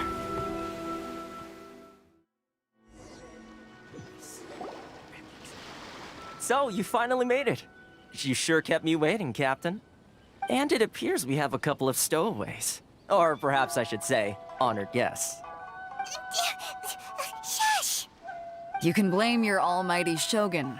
The tempests around Inazuma have been growing all the more fierce lately. Though the fleet was fully up to the challenge, the inclement weather still caused some delay. Now then, let me introduce everyone. This is Toma, a trade partner that I've gotten to know recently. You don't know how long I've been waiting to see you. Toma, these two are... Oh, no need for introductions. Their reputation precedes them. Seems even the stormy seas can't keep rumors of these outlanders' sterling deeds at bay. Oh, it's sure nice to hear you say that. With any luck, it'll give you a head start here. Toma's resided on Rito for quite some time now. It wouldn't be going too far to say he's the fixer around these parts. If you run into any problems here, just talk to Toma. But if he tries to pull any moves on you, I'll be sure to deal with him personally the next time I'm around. No need to worry. I'm sure we'll get along just fine. Good. Then if it's all settled, I'll be going. I wouldn't want to be caught with my sails down here. I do have a wanted fugitive on board after all. Oh, right. Kazuha. Until next time, traveler.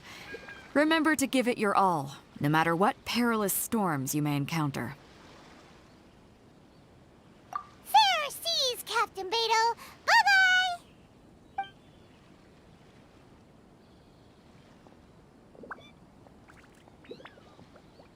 Now then, first things first. We need to go get you registered at the border checkpoint. Paimon thought we were supposed to be keeping things on the down low. Are we just gonna walk into the government's hands?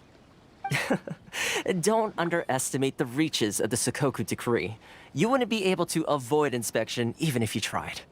So we have to play by the rules, even if we're kind of bending them.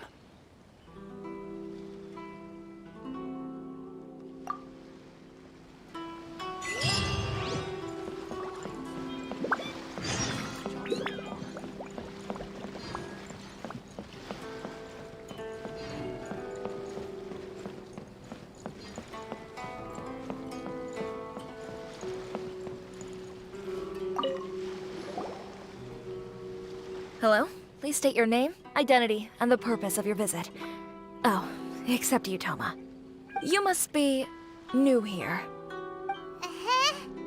Excuse me? Please provide the information requested and also declare any goods you are carrying with you. Oh, well, I'm sorry. We cannot approve entry for purely personal reasons. So, unless you have a valid reason for visiting in accordance with the rules...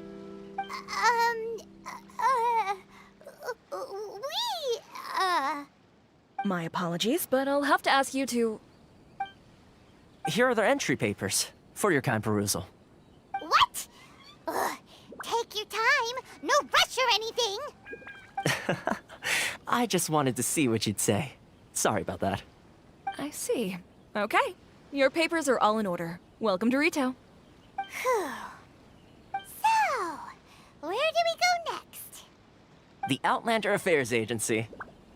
They only check entry permits here. If you want to remain on Rito, there's a process you have to go through with them.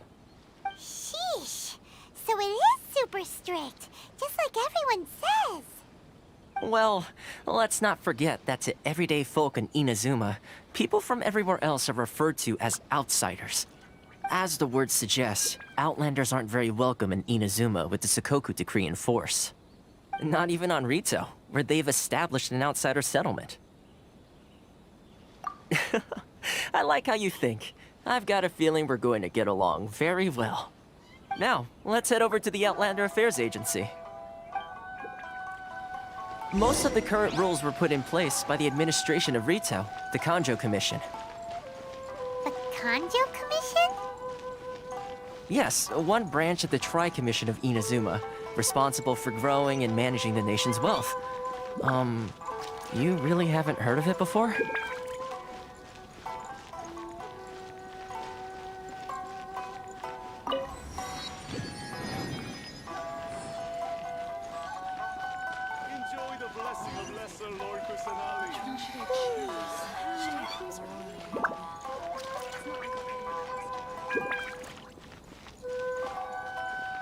This is the Outlander Affairs Agency.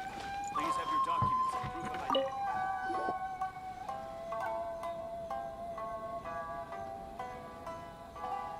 identity. You've completed the entry procedures, yes? And now you want to apply for residency, both of you?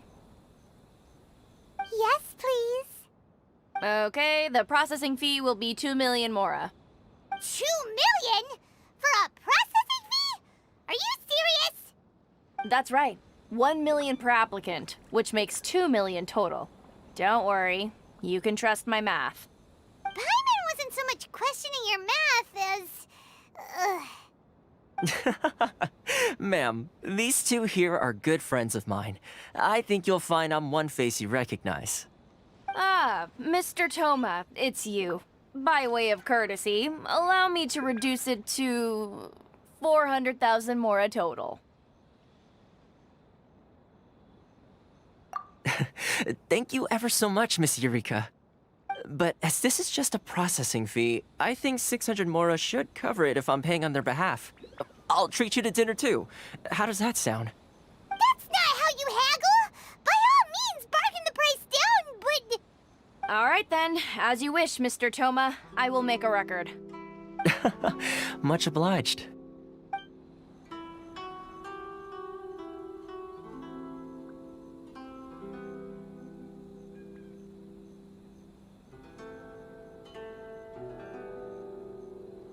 What?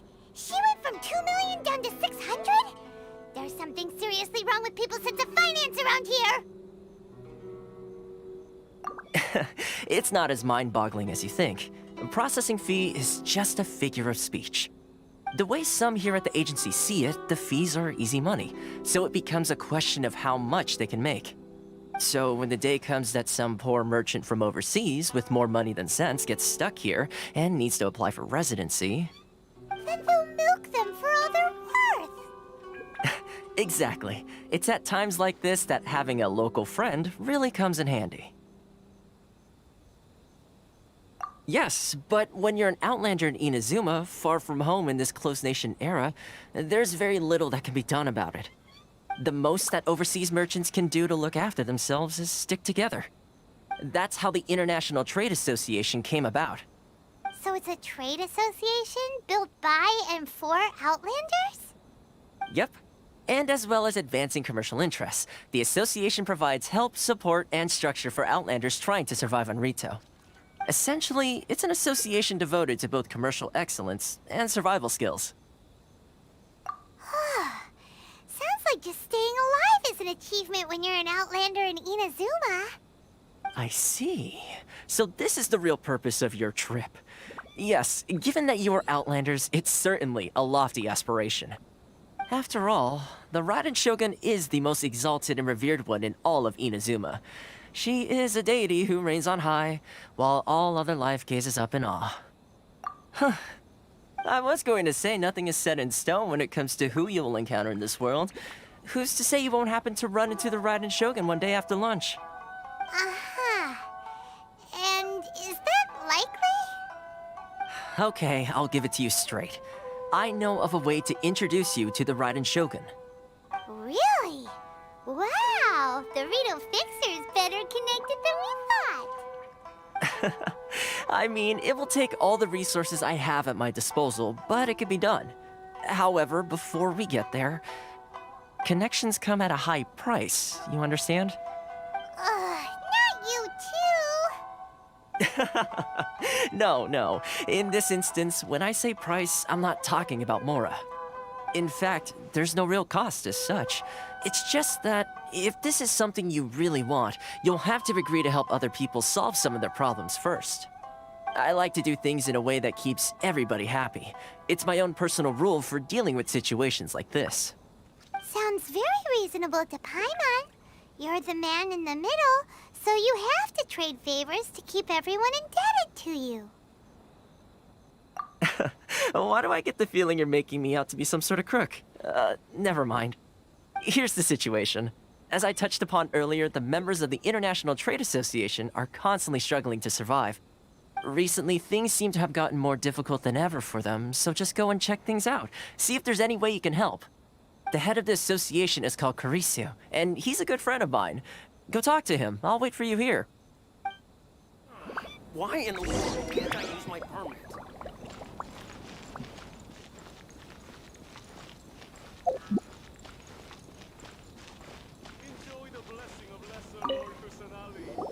Huh?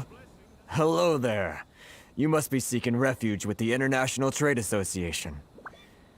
The Outlander Affairs Agency took you for all you're worth, I suppose. Good. That's a relief. You need to be careful, or you'll find yourself losing your savings all at once.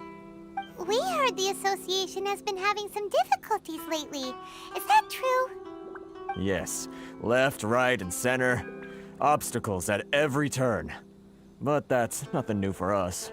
The Sakoku Decree certainly makes things difficult for anyone who wants to come here from overseas. But it's not the root cause of our woes. The Sakoku Decree might restrict our scope of activity, but in and of itself, it doesn't stop us from being able to enjoy a comfortable existence. No. What's really squeezing us Outlander merchants dry is those Mora grubbers from the Kanjo Commission. Oh, of the 3 commissions, that's the one that oversees everything on Rito, isn't it?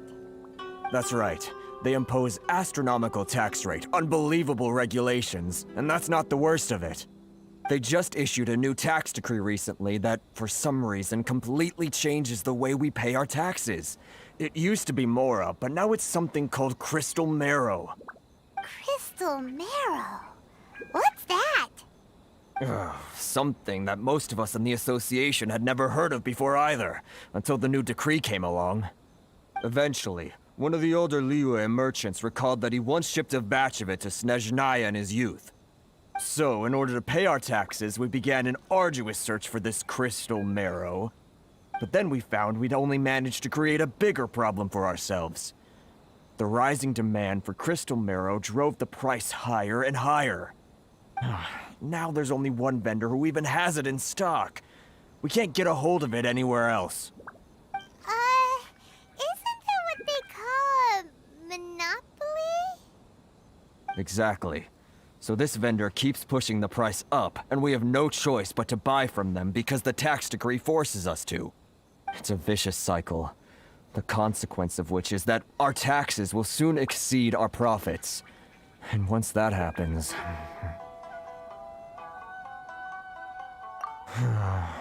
We've tried communicating with the Commission directly, but this is a nation where the cries of a few struggling merchants will never be heard over the ever-present roar of thunder. Fontaine, my dear homeland. I miss you an awful lot at the moment. Sounds awful. They're really bleeding them dry. What do you think we should do? But Carice is the head of the association, and even he hasn't had any luck. Not to mention, we're Outlanders too. Right. And besides, I think this may well be the fate they've ordained for us. Okay. Well, we could try tackling the problem by going to the other party involved. That vendor... I've actually done business with him in the past, but after a point he stopped contacting us. I have no idea where he sources the stuff. Well, it definitely sounds like he's being unfair. How do we find him? We could go talk to him and see if he lets anything slip. Hey, that's a pretty good idea. Since you're not affiliated with the association and you're new to Rito, he may just let his guard down. If I remember correctly, our usual meeting point with him is under a tree by the coast in the residential district. See if you can find him there. Got it! We're on the case!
There's still a long road ahead.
Lightning flash!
I don't think I recognize you. Are you new arrivals?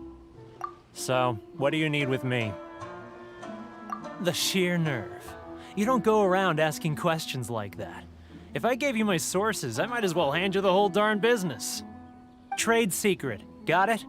You know what trade and secret mean, right?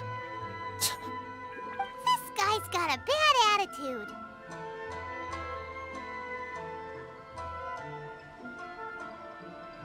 Ha! Are you even buying?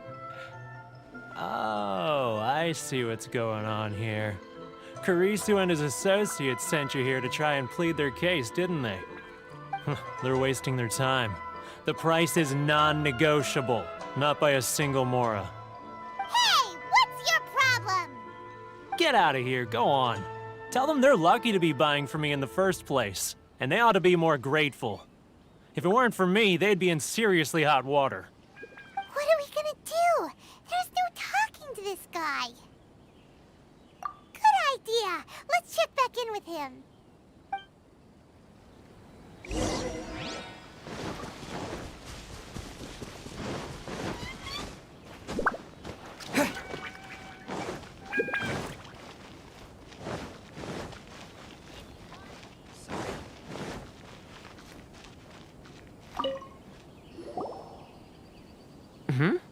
That was quick. You resolved it already? Actually, we're having a little trouble. Oh? Well, by all means, tell me what you need. I'll help as much as I can. Getting you to go fixing things when you've only just arrived is quite a demand. Oh, that guy? I'm familiar. He used to be a bit of a sorry sight, selling shells that he'd collect on the beach just to get by, but he seems to have suddenly shot up in the world recently. I can only assume he must have found himself a patron after leaving the International Trade Association. Huh. You're saying he used to be a member of the International Trade Association? So he's an Outlander too? Yes. Couldn't you tell when you spoke to him? That's right. Werner was born in Mondstadt, then went into the shipping business, trading between Leah and Inazuma. When Inazuma closed to the outside world, he was one of a group of Outlanders that ended up stranded on Rito. What a bummer! The International Trade Association was initially very generous to him, but over time, with decree after decree, the association members found it increasingly difficult to make ends meet. So he left the association and turned his back on them. I'm sure it's more nuanced than that. I believe even the most ungrateful and cold-hearted of people still have some amount of gratitude and warmth left in them somewhere. Really? Is that all you need to know? Well then, it sounds like you may have found a way in with him.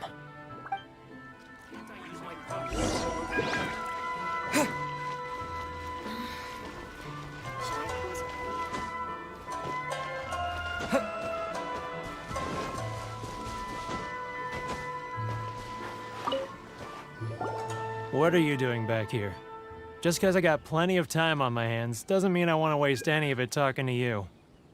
Huh? Where's this coming from? Mondstadt? You were talking about Mondstadt.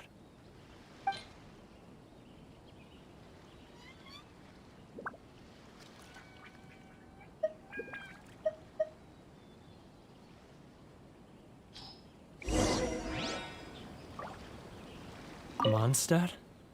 You were talking about Mondstadt.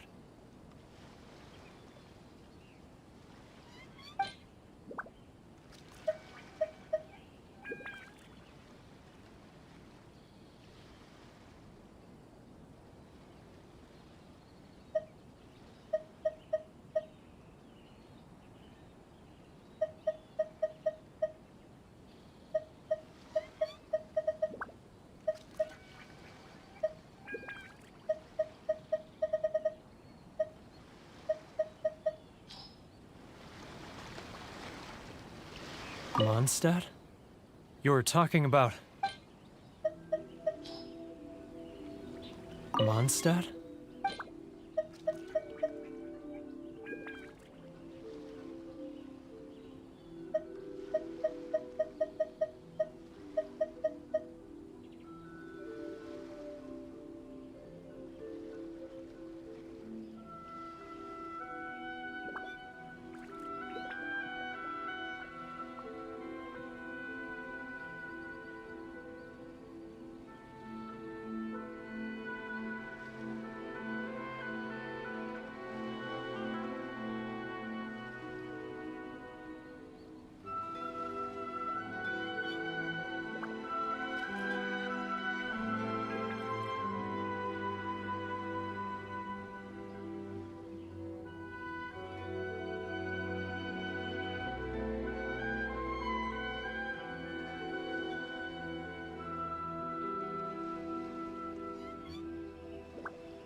Mondstadt? You were talking about...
Mondstadt? You were talking about... Mondstadt?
Mondstadt? You were talking about Mondstadt.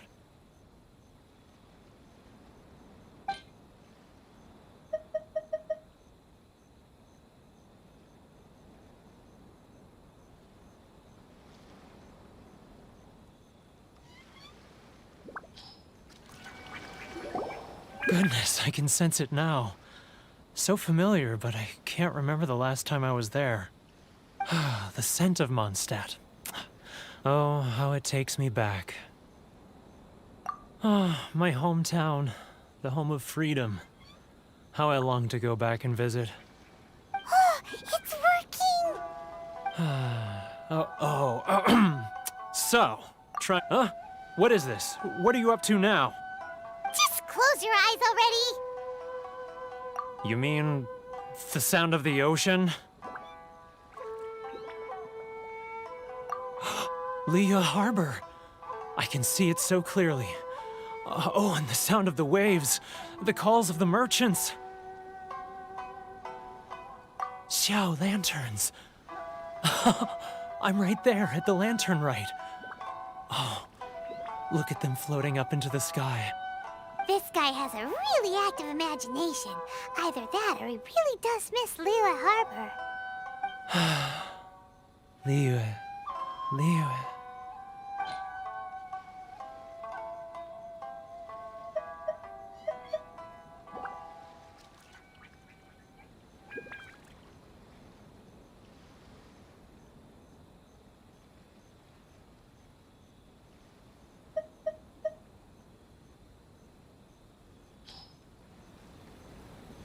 Wait. Stop. That's enough. Don't make me relive it anymore. My poor heart can't take it. You mean the folks from the International Trade Association? And I suppose they are far from home, just like me. Often, I'll sneak down to the shore at night and listen to the sound of the waves. I like to imagine it's the voice of my hometown, carried across the ocean. I've run into folks from the association more than a few times doing just that, but I always hide my face and slip away. Don't you think I've wanted to talk things through with them and free myself from this anguish? Well, no one's stopping you, so... They're so resilient. None of them had anyone else to rely on, so they rallied together, committed to finding a way to survive. But I couldn't do it. I'm not strong enough. So I caved. Those people, they'd make the smallest of promises, offer the most measly benefits, and I'd do whatever they asked of me. And make Mondstadters look like the worst people in the world. All right, I'll tell you the whole story. It's eating me up inside, and I can't take it anymore. You ready to talk now? But I betrayed them. I can't show my face there. Come on, you scaredy cat. Look, you messed up, but now it's time to make things right. So come on, get it off your chest. What's the deal here? It's a scheme by the tax collection Ashigaru, Keijiro and his companions. They start by overtaxing the merchants, then take the extra crystal marrow they receive and stockpile it. Once the merchants run out of places to buy crystal marrow, they get me to sell that extra stock back to the merchants at an extortionate price, with the proceeds going to the tax collection Ashigaru. It's plain evil gouging them like this. I'm their puppet, yes. But my cut is a tiny fraction of what we take in total. It's barely enough for me to live on. Evidence? You're right. Without conclusive evidence, he will never admit it. Now that I think about it, whenever I report back to him after a sale, he always heads to the same place. It's always made me suspicious. As it happens, I handed some Mora over to him not long ago. I can show you where he went if you want. Really? Well, then there's no time to lose. Let's go.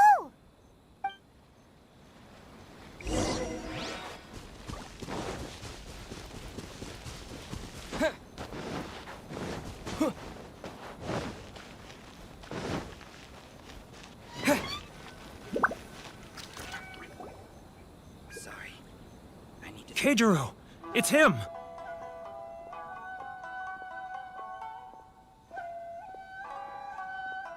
After him!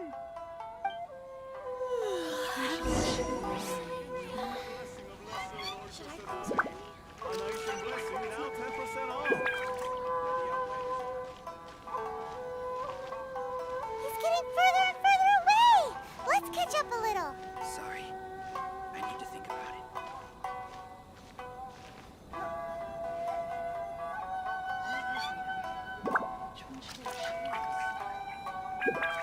Ah, Ryoko, how's business? Too close!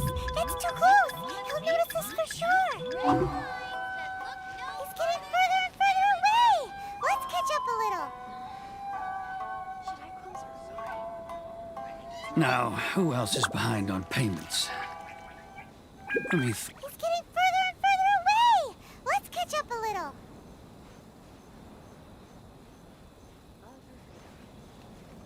He's getting further and further. What was that sound? Quiet! Don't let him find us! Must be hearing things. Ah, drat, I'm behind schedule. I need to hurry. He's getting further and further away! Let's catch up a little.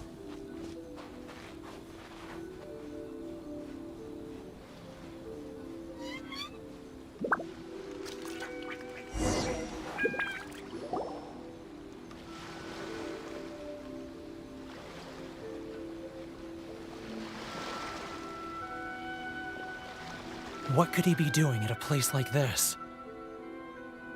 It looked like he buried something over there, didn't it? Why don't we take a look?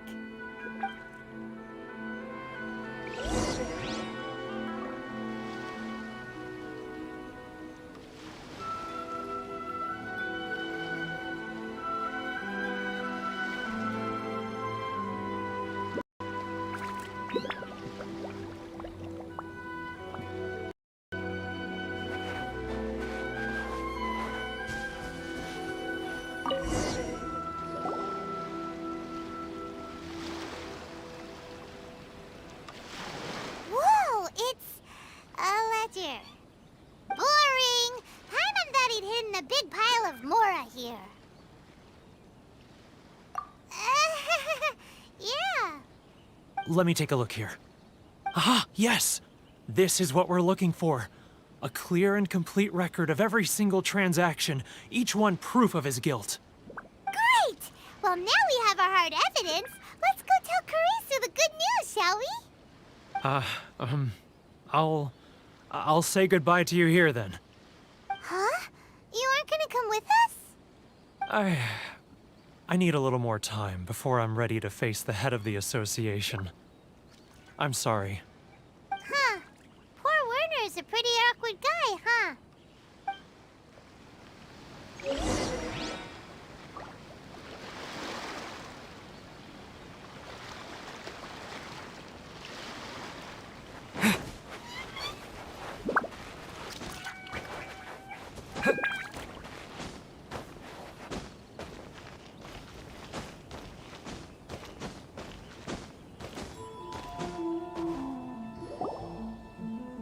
But we really don't have anything left. If this keeps up, our sales will come in at a loss. There'll be nothing left for us to do but starve. You know the decree. The rules are the rules. No discounts, no exceptions, and no excuses. And who are you? Another new member of the association? It just so happens that we found your little ledger, so now we're here to tell everyone all about how you and Huh? Is this true? You've been swindling us! Well, you see, the taxes, Let me take a look at the ledger.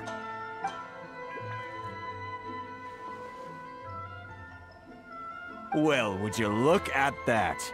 Every payment the association has made is right here in your personal ledger. So, Mr. Keijiro, it seems you have some explaining to do. How shall we settle this, So you think you can use this against me, do you? It's quite obvious that I'm merely trying to earn a modest living for myself, like anyone else. Word has it that Samurai and the Commission place great importance on reputation and prestige. Though I'm sure Commission members won't blame you once word gets out. Huh? Is that a threat? Are you threatening me?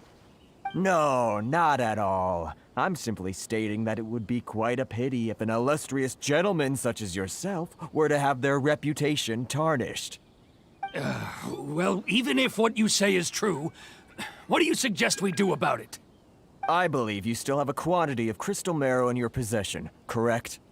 Perhaps that crystal marrow could be used as compensation for the recent tax hike, and us merchants could finally have some more breathing room. Is that it? Oh, do you have any idea the hoops I had to jump through to get the crystal marrow and keep it hidden? Fine. In that case, I'll send it over to you today. And not even an ounce of shame for his actions. So that's it? My shop's been closed for weeks now. I've even had to ask my friends to help bail me out. What about my losses? Come on, Harrison. We've already struck a good deal here. I'm sick of being pushed around like this. I won't let him off so easily. Harrison! Hey, what's all this racket? Does someone dare question the decree? Ah, Chief, you've arrived. What was all the commotion I heard just now? Oh, we were just discussing a minor tax issue. I do my utmost to lend them a helping hand, but they're never grateful. A helping hand? The only thing you're doing is stuffing your greedy pockets with our hard-earned wealth. I assure you that Hirage Shinsuke will hear of this. Oh, and you dare to utter the Commissioner's name. You Outlanders have no respect for the rules. Seize the merchants. We will resolve this dispute back at headquarters. Uh-oh. This is going in a bad direction. Gentlemen, come now. Is there any need for this? If there's a dispute to resolve, let's get a drink and talk it over. Who are you supposed to be? And why in my right mind would I join you for a drink? You never heard of the Fixer? Here's my card. Huh. You're from the Yashiro Commission. Shh. Huh. Well, this is Kanjo Commission territory. However powerful the Yashiro Commission may be, you have no business meddling in Rito's affairs. Of course not. Still, perhaps you could show the young...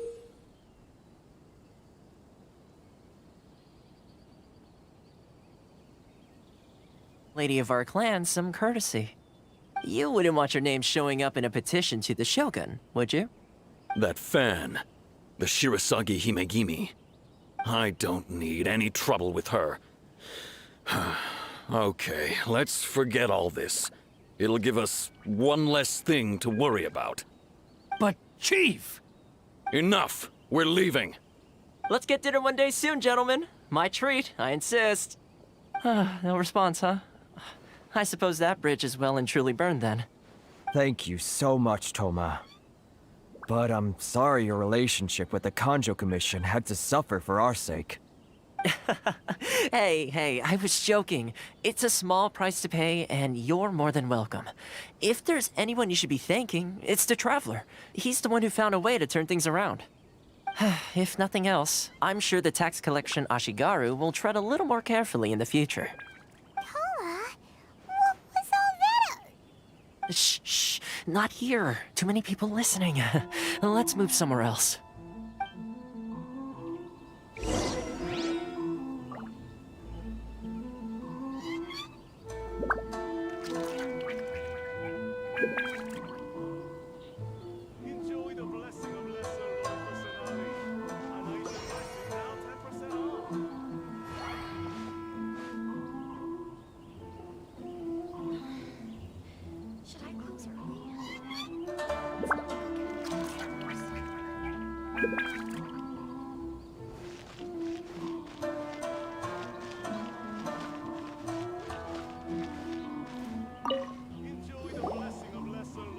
Corruption seems rife in the Kanjo Commission.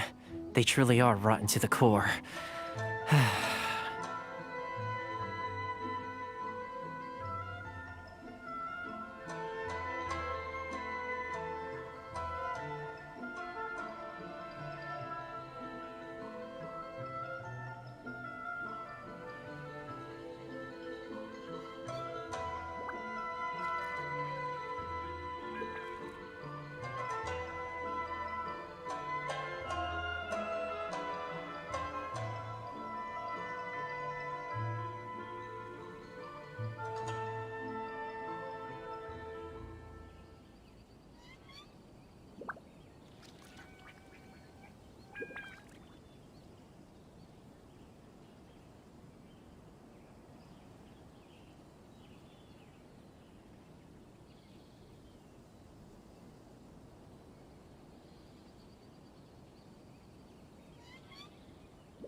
All right, time for me to answer your questions. What would you like to know?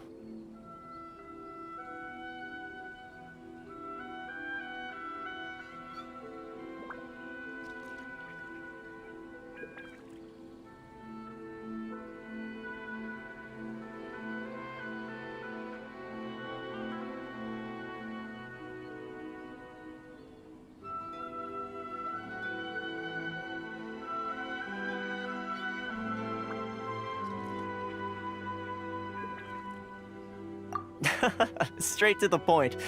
Let me reintroduce myself. I belong to the Kamisato clan of the Yashiro Commission on Narukami Island. I'm an attendant of the Shirasagi Himegimi. You've been keeping your true identity a secret from us this whole time? So, the Yashiro Commission. Guessing that's another branch of the Tri-Commission? Correct. The Kamisato clan is the head of the Yashiro Commission, who manage ceremonial and cultural affairs. I'd go into more detail on what exactly that covers, but I'm not even sure myself. I'm just someone who was fortunate enough to be taken in by the Kamisato clan. My role is to take care of the daughter of the clan, Kamisato Ayaka, also known as the Shirasagi Himegimi. Seems like she must be super famous in Inazuma, given the reaction of those guys just now. Oh, most definitely. She's graceful, dignified, and kind-hearted too. The people of Inazuma quite adore Miss Kamisato.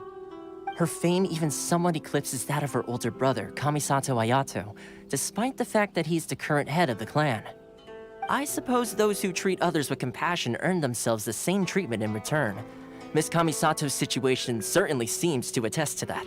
Take me, for example. I'm just an attendant, and yet she treats me as an equal, as she would a friend.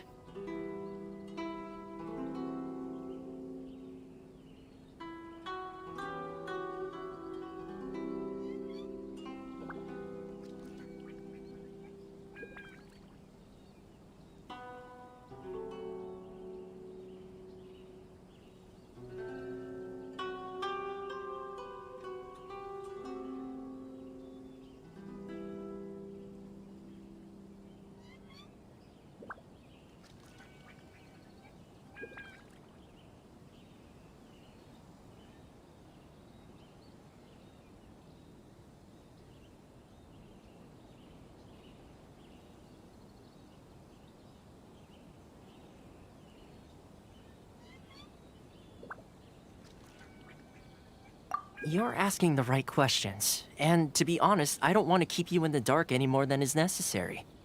Firstly, you should know that being a fixer is not something you can fake. I spent the better part of a month tirelessly building up a network of relationships on the island. And I got to know Captain Beto during that time too. Still pretty good going for just a month's work. Well, maybe I have a slight knack for schmoozery. But the main thing was, I had to make sure I'd be in time to receive you when you arrived. Inazuma may have closed off to the outside world, but that hasn't stopped a lot of people from hearing about your feats in Mondstadt and Liyue. So, when Miss Kamisato heard of your intention to come to Inazuma, she began looking forward to your arrival with great anticipation. She's excited to find out whether the rumors are true. That is, that you have what it takes to change the tide of the times. Change the tide of the times? In the test I gave you earlier, although there were a few hiccups at the end, it was you who found the way to turn the situation around. Navigating powerful people, using their character flaws to your advantage. It's just what Miss Kamisato had hoped to see.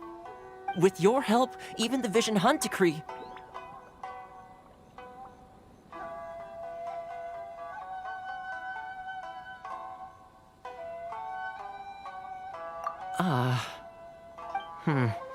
That's an unexpected development. Perhaps our sources were misleading.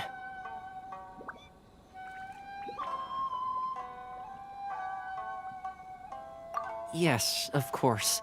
I completely understand, and as agreed, I shall help set that up for you. Toma sure didn't put up much of a fight. Well, my work on Rito is done. So I suppose this is goodbye for now. Oh, one more thing. This invitation letter is for you. When you get to Narukami Island, you can find me at the Komori Tea House, as per the letter. Good luck with everything. See you soon.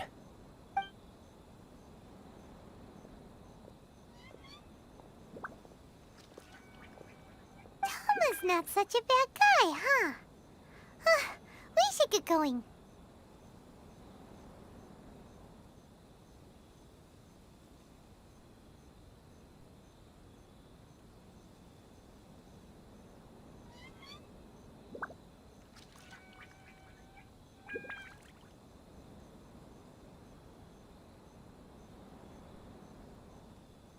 Huh? What's up? Oh, right! Paimon forgot all about that!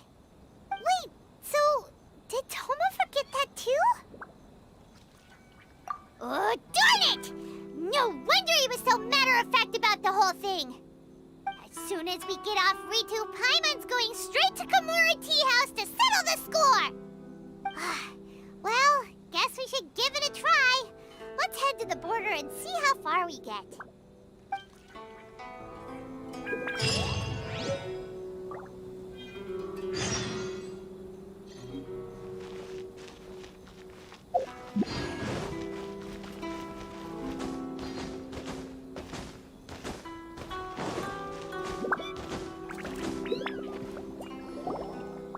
Stop there! Present your travel permits.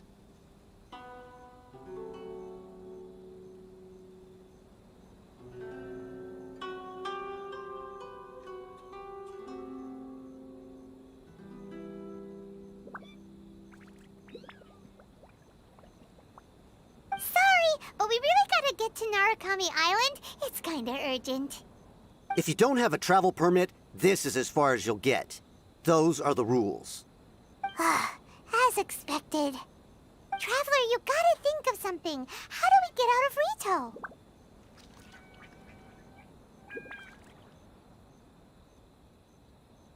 Are you saying we should go and meet with the Kanjo Commissioner?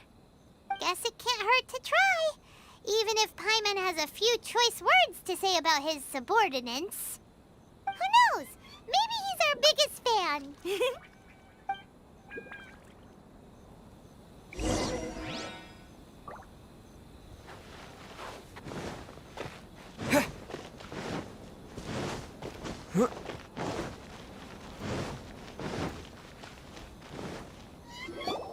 Halt! This is the Kanjo Commissioner's office. No trespassers. We're here to see, the Kanjo Commissioner? The Kanjo Commissioner seldom entertains Outlanders. Leave now or we'll be forced to... Ah, wait. Oh, Commissioner! These two are honored guests from afar. No need to give them the usual spiel. Come on in. Let's see what we can do for you. Huh. Did you get all that, mister? My sincere apologies.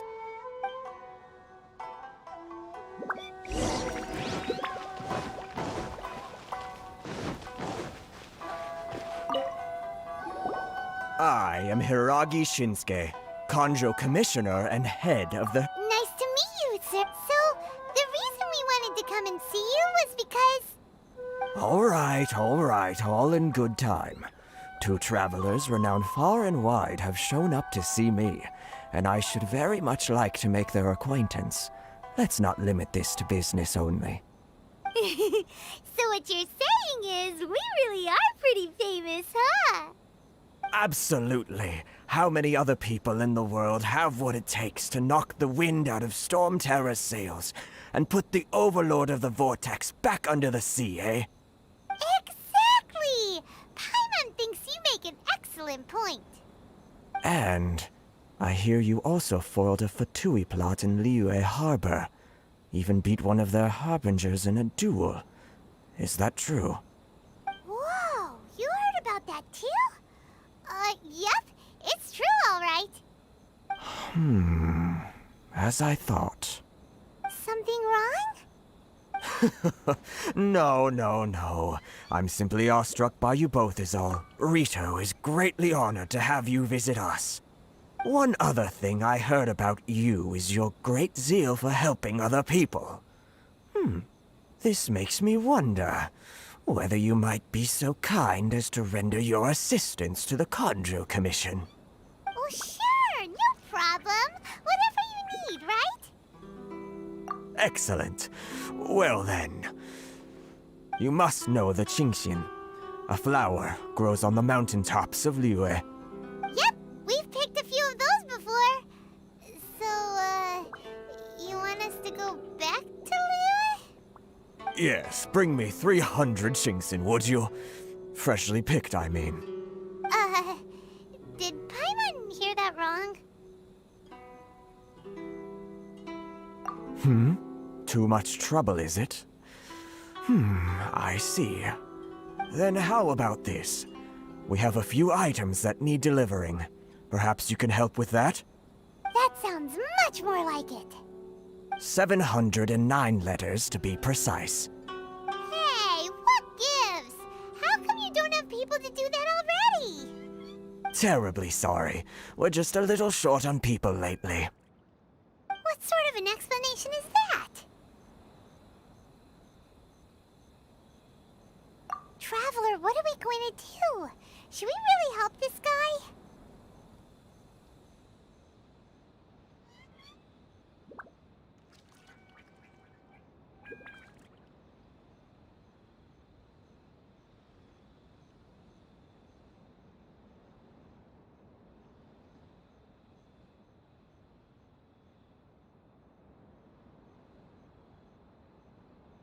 That's the spirit. Don't keep me waiting too long now. You're seriously considering taking this job? The terms are ridiculous! Have you finished the work that we spoke about? Report back to me.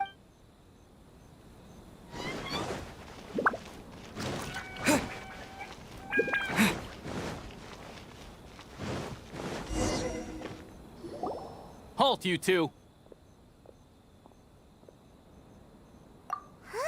What did we do? Miss Hiragi has a letter for you. She insists that you read it immediately. A letter? Quick! Let Paimon see! So this means she wants you to secretly meet her at night? But you didn't seem surprised at all by this. What's going on? Huh? Have you been up to something behind Paimon's back? Let's ask her tonight and see what she has to say.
Documents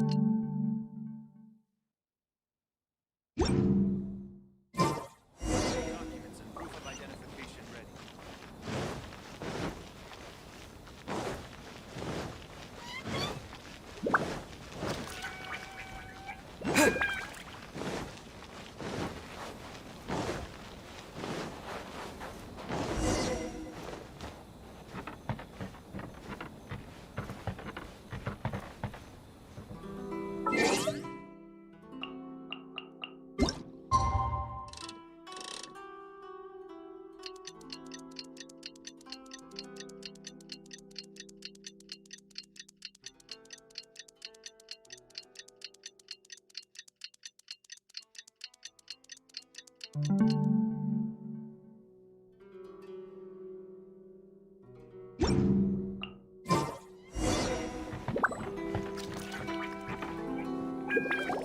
Ah, you finally arrived. Allow me to introduce myself. I am Hiragi Chisato. This is technically the second time we have met. It's a pleasure to see you again. Wow, she's the daughter of the Hiragi clan, all right. No need to be so formal. I've long marveled at your accomplishments, and at last we have the chance to meet. Is it Paimon, or does something seem a bit off here? The reason why I wanted to secretly meet you here is, well, I feared that I might never have another opportunity to discuss this with you. Discuss what? Ahem. I should like to ask for your help with delivering a letter. Ugh, like father, like daughter. Couldn't you be more original? No, you misunderstand me. Please, allow me to explain.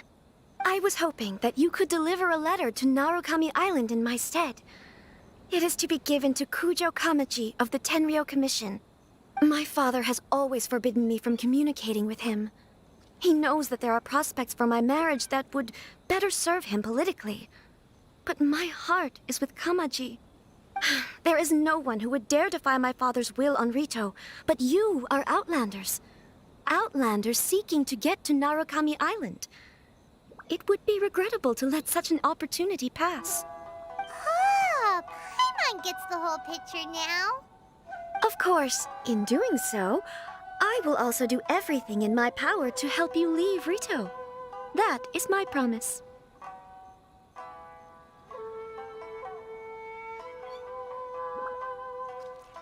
To be perfectly honest, as long as you remain in Inazuma, my father will have no intention of letting you leave Rito. Yeah, we figured as much. It was pretty obvious he was just trying to hold us up here. I secretly overheard a conversation between my father and a very arrogant-sounding woman just a few days ago. They seemed to be discussing how to keep you here on Rito. In fact, it was the first time I had ever heard my father speak so respectfully to someone who wasn't the shogun.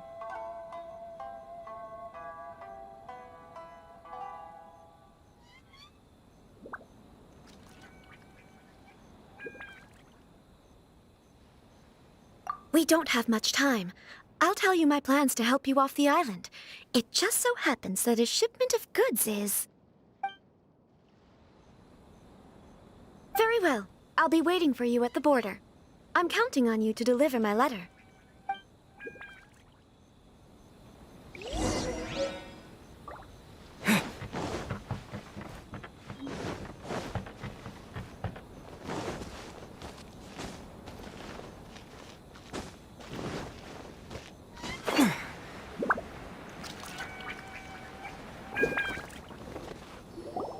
Hold on, please.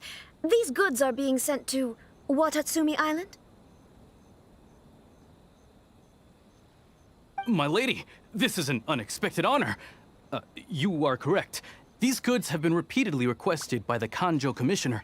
We must be certain that they reach Watatsumi Island intact. Is there something wrong, Lady Hiragi? No, as you were. My father simply has some concerns of the shipment's safety, and has ordered that myself and an additional qualified escort be dispatched to ensure safe transport of the goods. My lady, You aren't suggesting that you intend to escort this shipment personally, are you? There's certainly no need for you to trouble yourself with such a matter. And as for this qualified escort... Please, do not cause us any further delay. If memory serves me right, my father has already asserted that this shipment must arrive on time. I'm certain punishment will be duly dispensed if it fails to do so. Yes, of course, my lady. It's just that, well, we don't know who this... Now, need I remind you of the penalty if anything were to happen to me en route? I'm sure you are all quite familiar with my father's temperament. Do you really presume that you can fully guarantee my safety on your own? Boy, Chisato can talk the talk. They don't stand a chance. Yes, my lady. Very well then. It's an honor to have you accompanying us. Your safety is our highest priority. Shinojo, you can't really be agreeing to this. Well, the request is from Lady Hiragi herself. It is our duty to serve her in the utmost capacity. Yes, but that's not the problem here. Well then, if we're through here, I suggest we set off at once.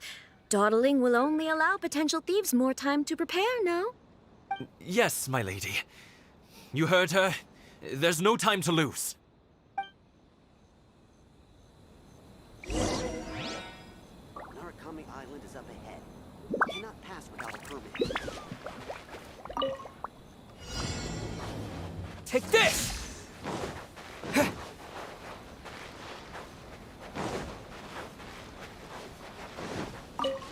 My lady, please stay back. We'll handle it. Not as well as we'll handle it.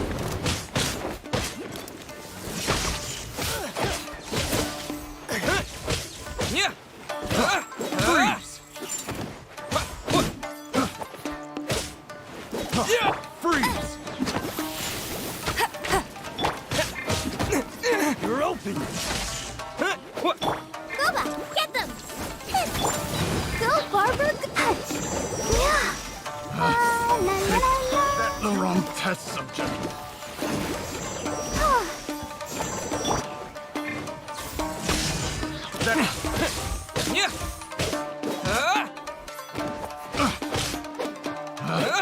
Picked the wrong test subject.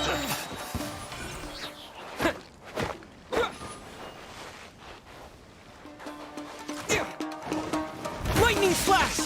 My way! Monster sighted! Prepare to counterattack! Protect Lady Hiragi at all costs. We'll take care of this. Stay with Chisato. There's more! No escape. How's this?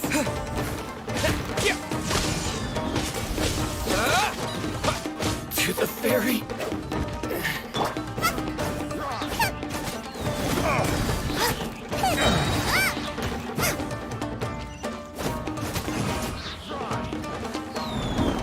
You're toast.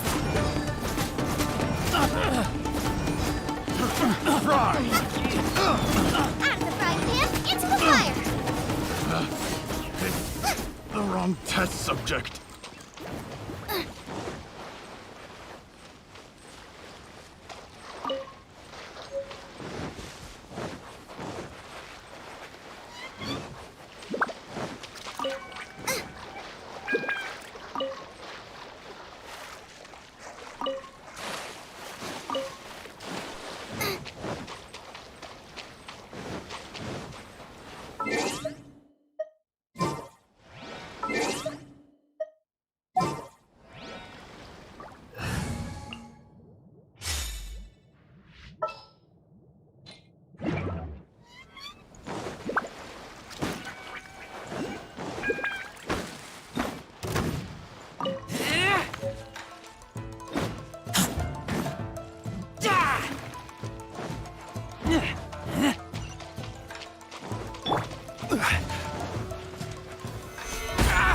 Order guide you.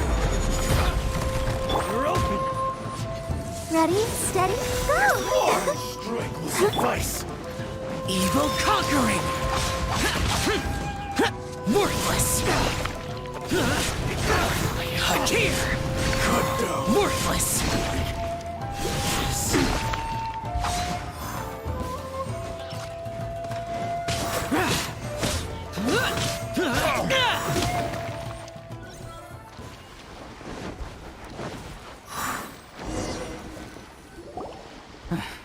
We can take refuge in the village up ahead. How are you faring, my lady? I'm perfectly all right. You may stop here. The road to Narukami Island is just over there. In my letter, I've requested Kamaji to grant you a special travel permit from the Tenryou Commission. Consider it a token of my appreciation. My lady. So that's how it is. I had a feeling something was amiss, but Shinojo, you... No, Lady Hiragi would never hide anything from us, I'm sure of it. But who is this Kamaji you speak of, my lady? I'm not afraid to say that he's the one I love. The one you love? Shinojo, did you honestly think that... What? No, I was just clarifying, that's all. I would never in my wildest dreams, You two needn't worry. Please, forget that this ever happened. If my father catches word of it, I alone will be held accountable. Yes, of course. As you wish, my lady. But what will happen if your actions here are discovered, Chisato? Don't fret. My father has always been one to spoil me. The worst he'd do is sentence me to half a day without food, or something to that effect. Huh. Paimon never suspected a guy like him could have a soft side. I wish you a safe journey. I'm sure we will meet again. Bye, Chisato! Come now. Quit your staring and let's get moving. We've got goods to shift. All right.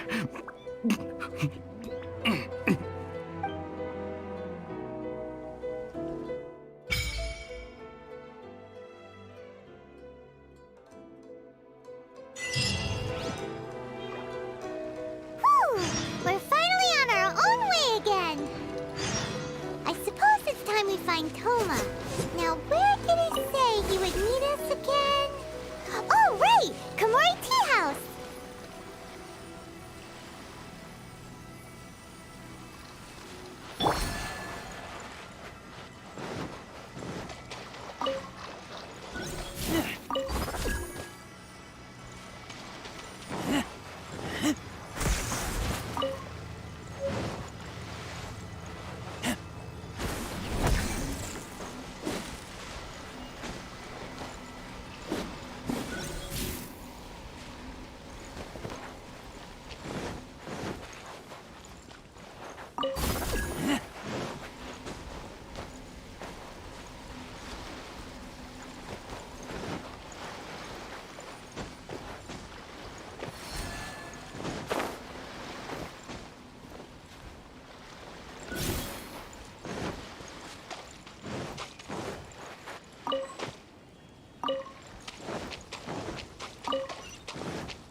Stabilize!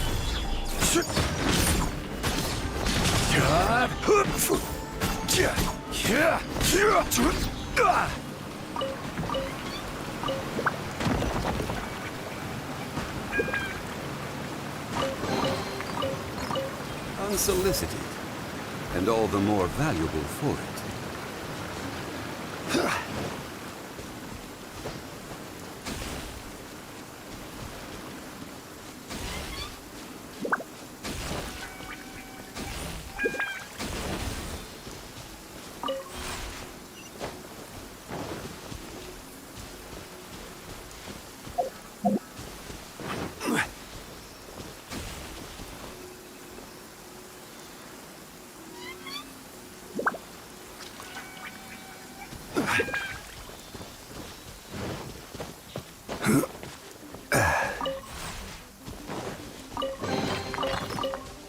Unsolicited, and all the more valuable for it.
I will have order.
Why am I even here? What's the point?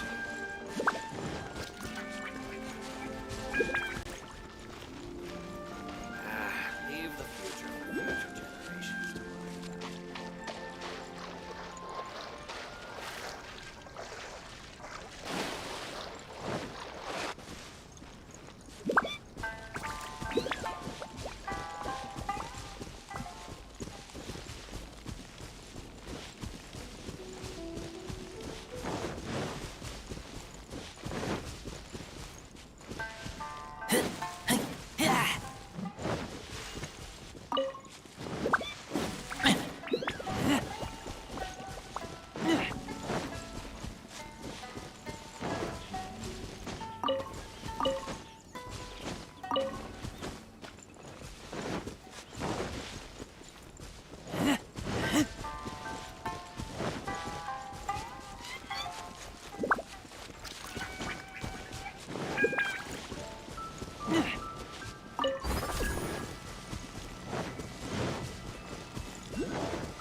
Just me.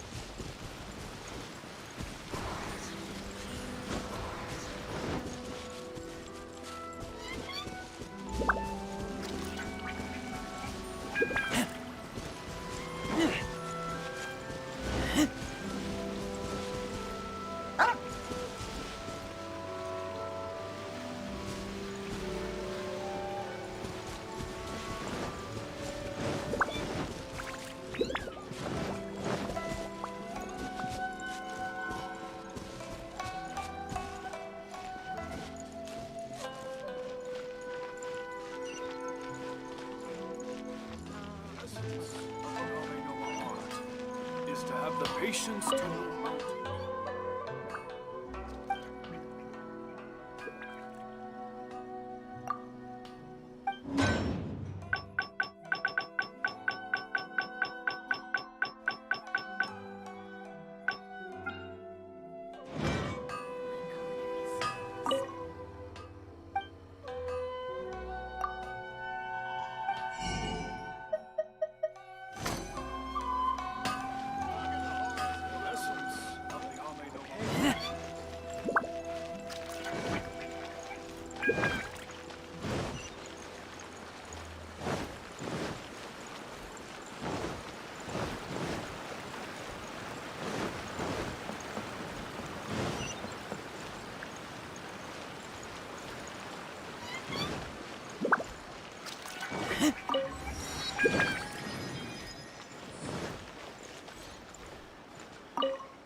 Ad Astra.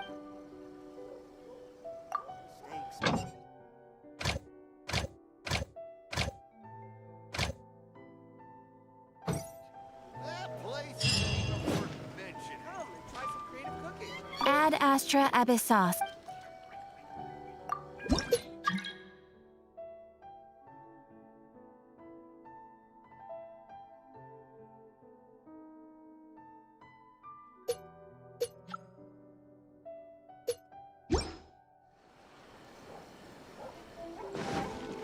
Ad Astra Abyssosk. Well. That place isn't even worth mentioning.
According to the letter, this should be the place. Sorry, we don't serve the general public. I'm afraid you'll have to leave. Wait! We're not the general public! Well then, you must be a couple of wandering outlanders that snuck into the nation, judging by your attire. Are our clothes really so... what Paimon means to say is... The Yashiro Commission's seal. This must be from Mr. Toma. It seems there's more to you than meets the eye. In which case, welcome to the Komore Tea House, a safe haven for the Yashiro Commission. Well, that sounds more like it.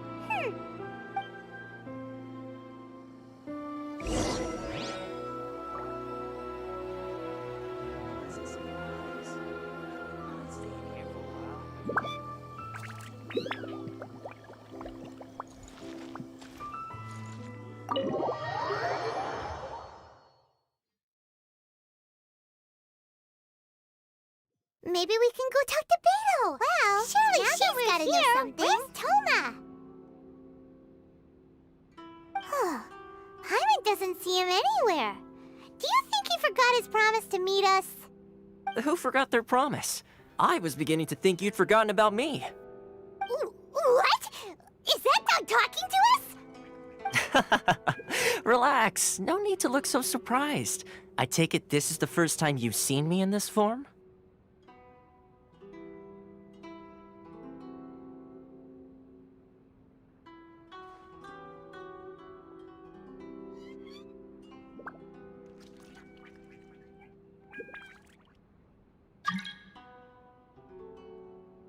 Huh. So you didn't see anything like this when you were in Liyue Harbor? Now that you mention it, this does suddenly seem less out of the ordinary.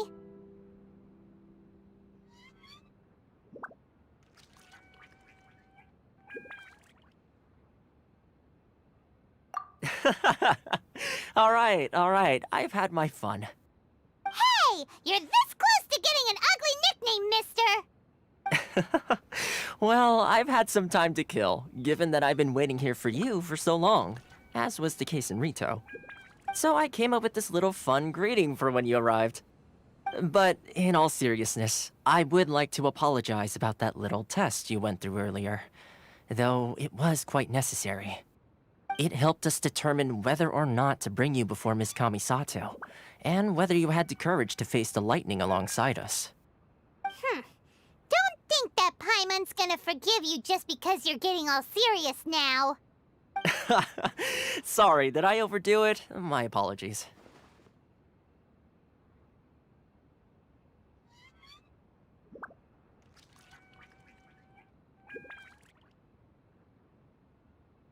Let me just say this. You've often found yourself skirting the rules from the very beginning, haven't you?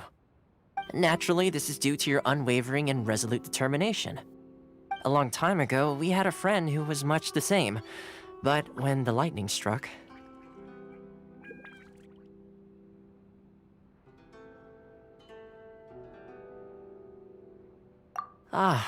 So you've heard of his story. His light still burns all the more brightly. Yes, of course. I will bring you to the Kamisato residence where the Yashiro Commission is located. But before that, there is one other place I was hoping you both would accompany me to. Oh? Where? I would like you to come with me to the statue of the omnipresent god. It's still under construction now, but you can already see it from practically anywhere on Narukami Island. Delicious tea.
here often, do they?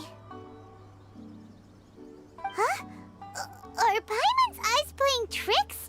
Or are there things embedded in the statue? Visions. Visions?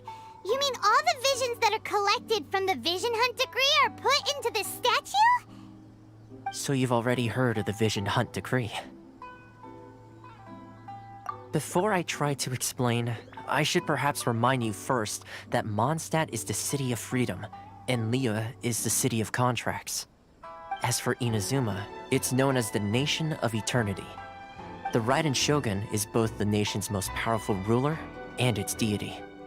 The Eternity in question is her endless and unchanging will to rule over Inazuma.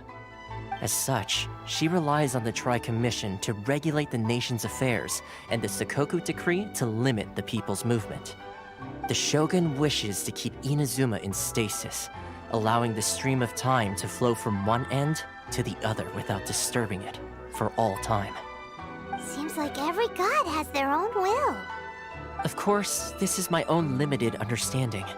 As for the reason behind the recent Vision Hunt decree, perhaps the Shogun believes that visions grant people the power to change, and that her eternity doesn't allow for such instability to exist.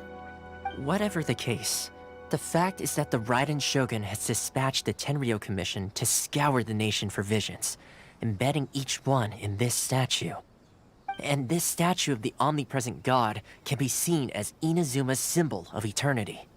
But if that's the case, wouldn't you say that the Raiden Shogun is being, I don't know, selfish?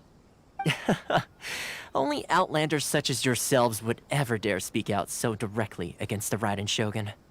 And yet, I agree. The Vision Hunt decree is something that simply should not exist. And Miss Kamisato has been committed to fighting it since the day it was announced. Huh?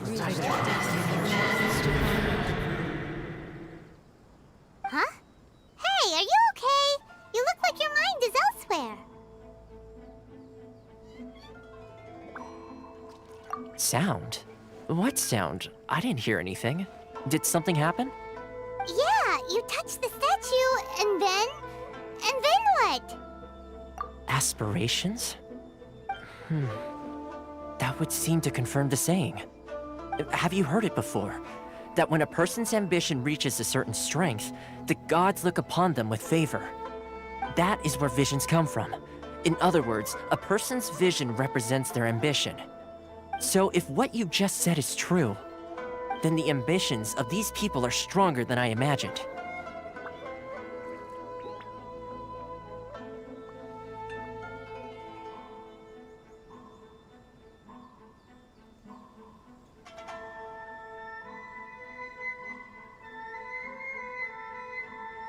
All right, time for the next stop on our tour of Narukami Island, the Kamisato residence. Finally!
Are you here to play with me?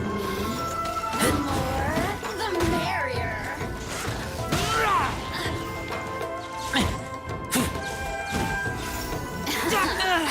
Let me amuse myself a little. Stabilize! Look at me.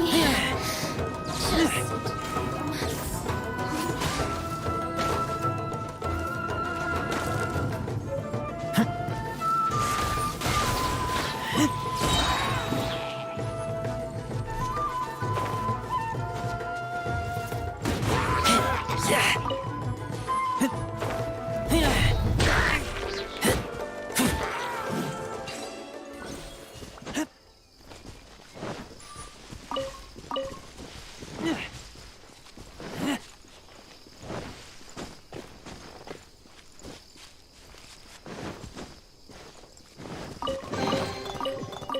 Empty chest. Good for storage.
I shall protect the lady of the clan.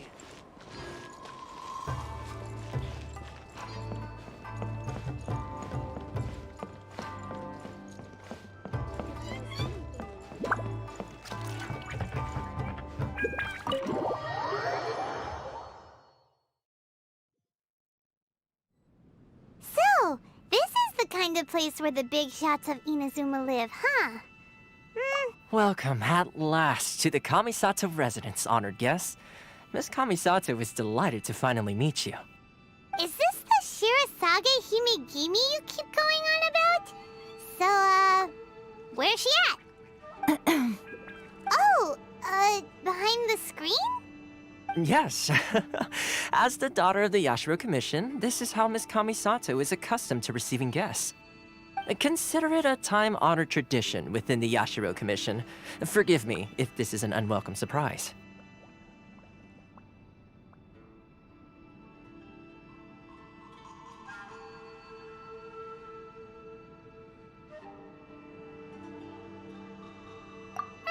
Makes sense. She's a super important person after all. Please forgive my lack of courtesy for receiving you in this fashion, especially following such a long and wearisome journey over the sea.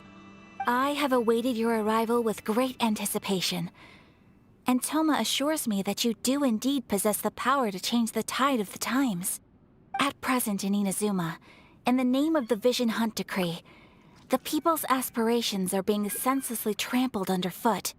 Though the Yashiro Commission serves the Shogun, It is the people with whom we share close bonds, given the contact we are required to have with them in the performance of our duties.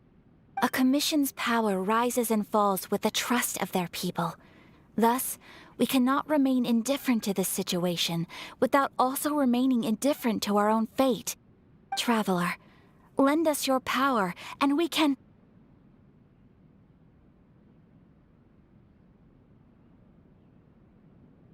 Oh. See, milady, it's just like I said. This will take us nowhere. No, please! Wait! Please, don't go!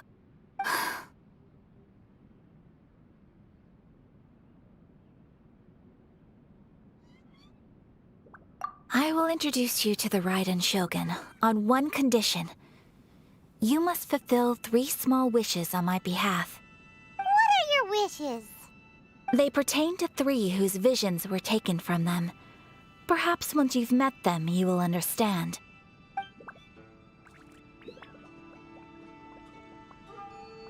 A warrior who guards a village, a former samurai who helped carry out the Vision Hunt decree, and a swordmaster determined to become the best in the world.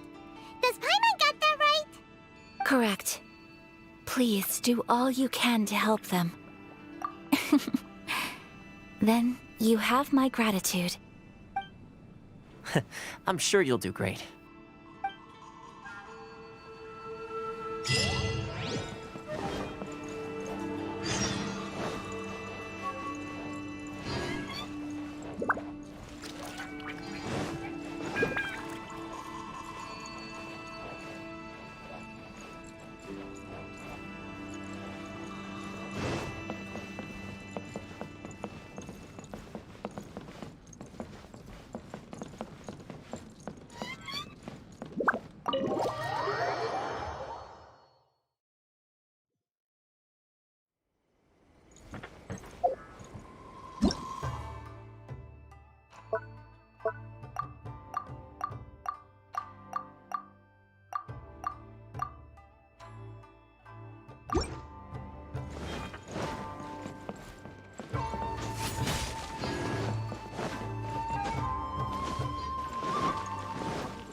Talk to the Electro Archon. By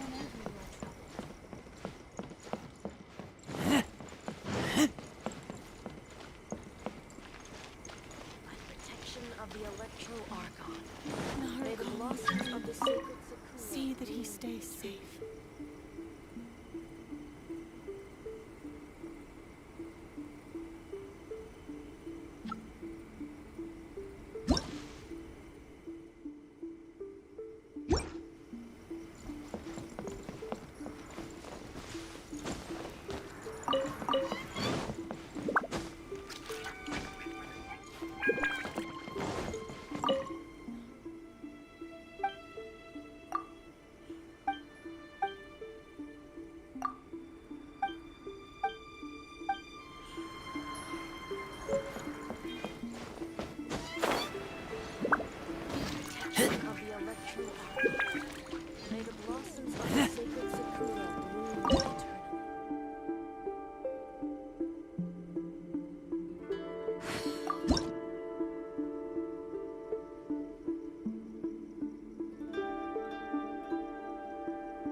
Of the Electro Archon, may the blossoms of the sacred Sakura bloom eternally.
Let's get down to business. What's one more?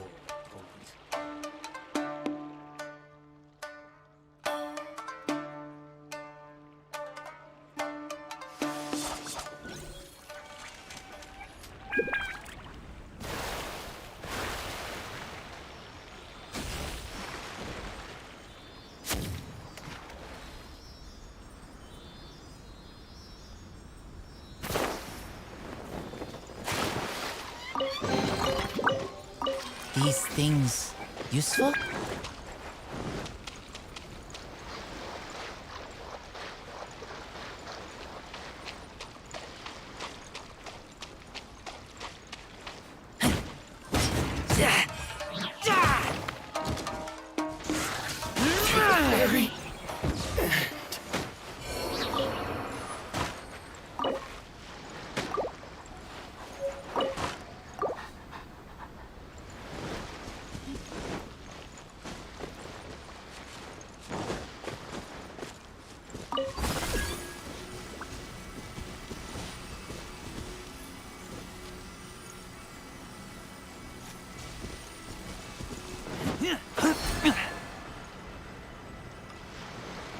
It's my lucky day.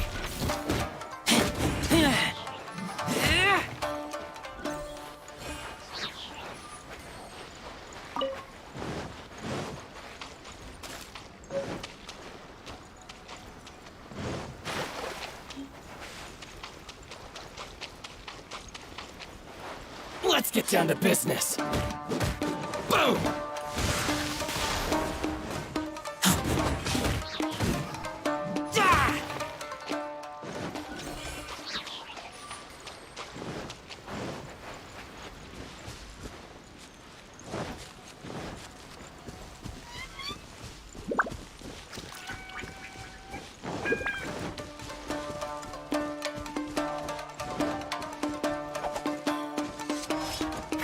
One stroke will suffice.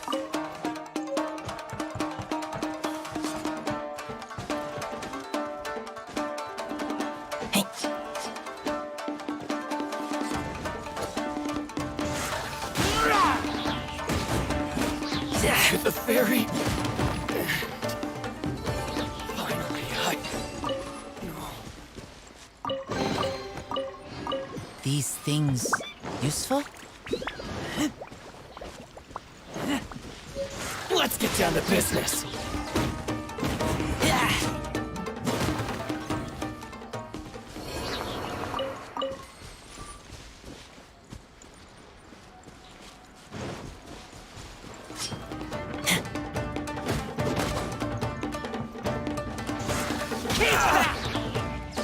To the ferry.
Let's get down to business.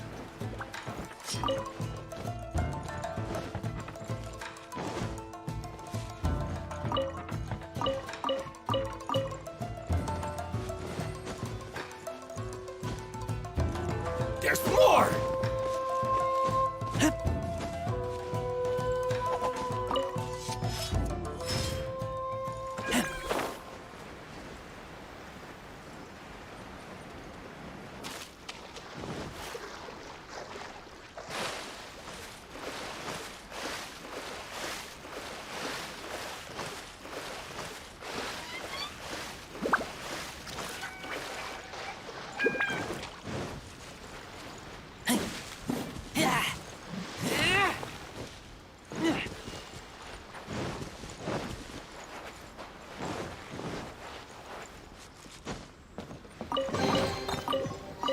These things useful?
Let's get down to business.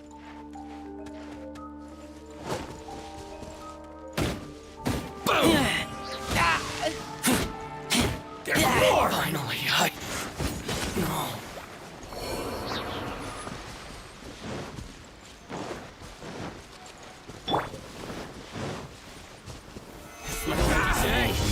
This is order.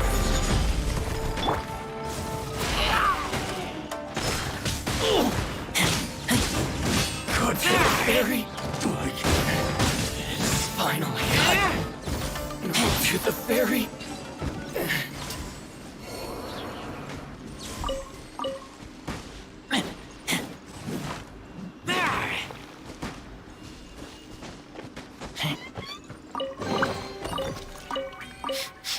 Smell of treasure. Strange.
Let's get down to business.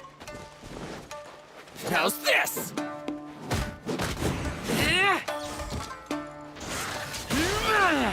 Finally, No.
Empty chest.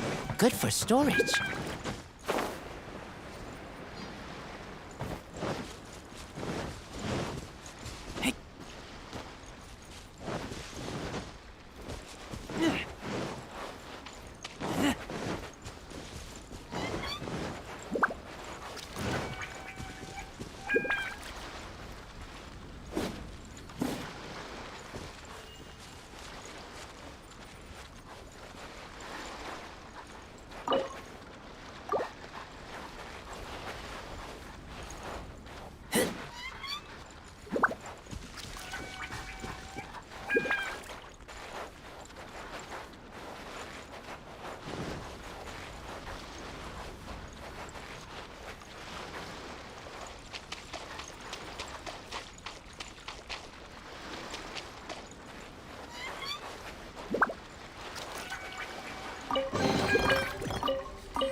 Smell of treasure.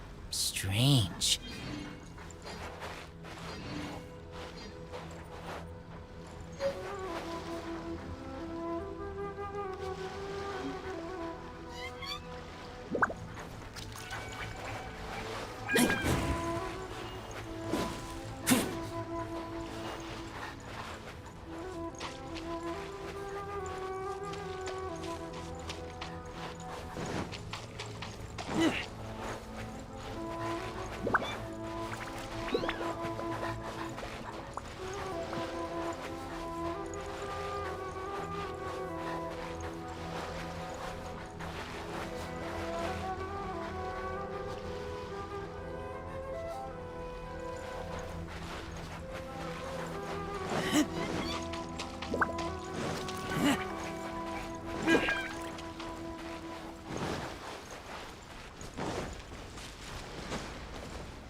Keep back!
Forage! Lament! Cheer!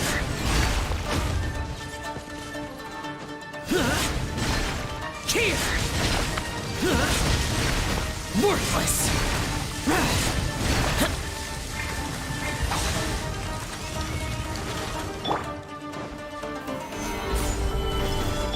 Ready, steady, go!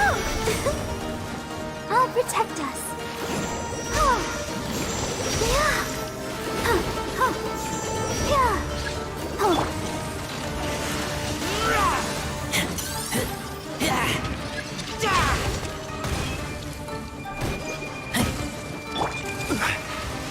Gather!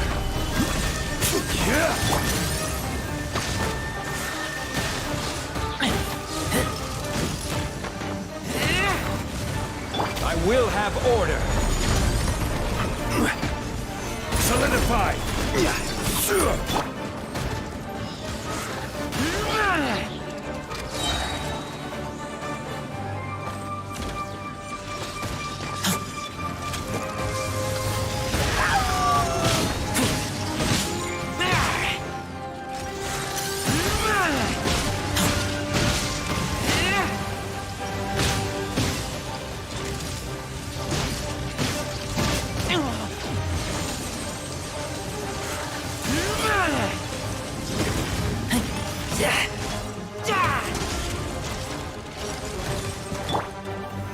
Stabilize.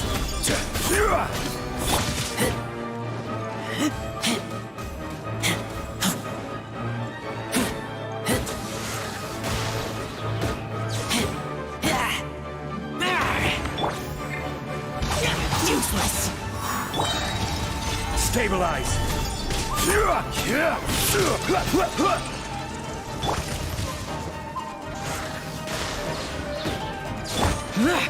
Evil conquering! Here! Worthless! Here!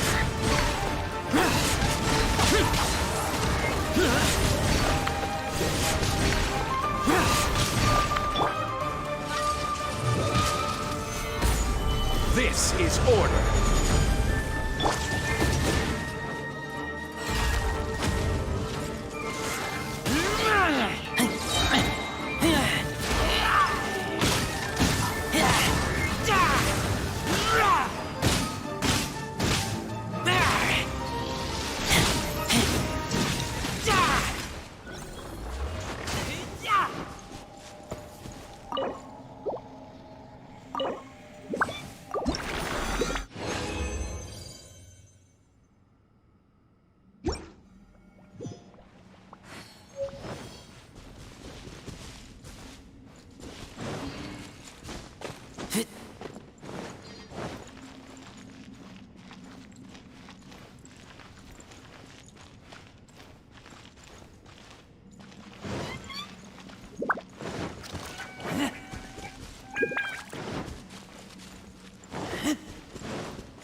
Useless.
One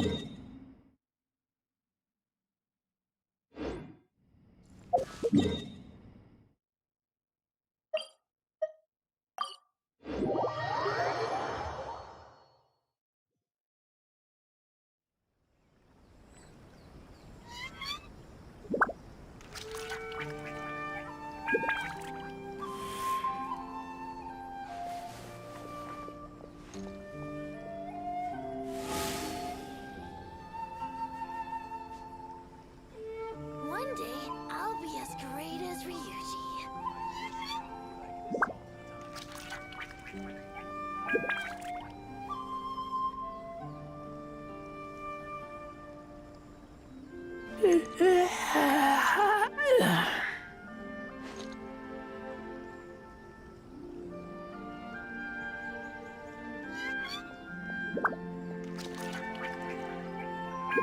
One day, I'll be as great as Ryuji.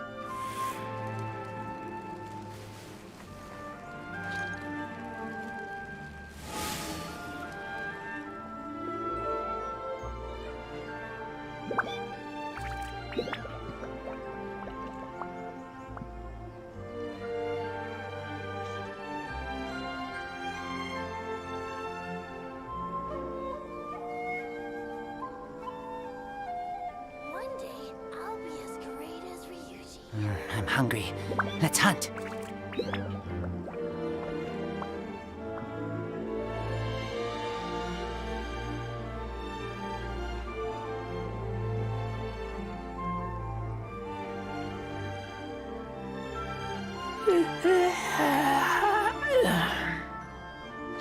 One day, I'll be as great as Ryuji.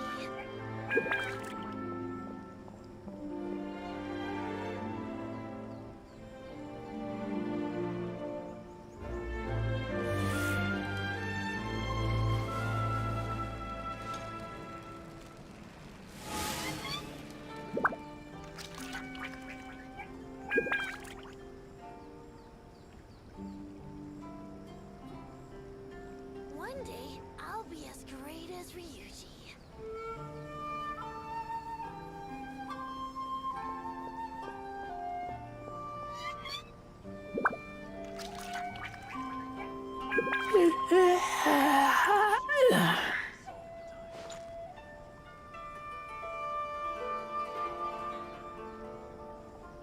One day, I'll be as great as Ryuji.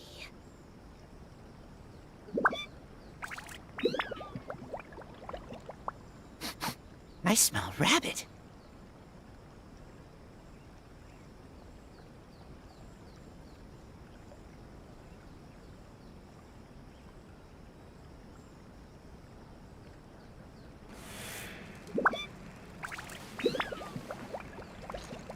One day, I'll be as great as Ryuji.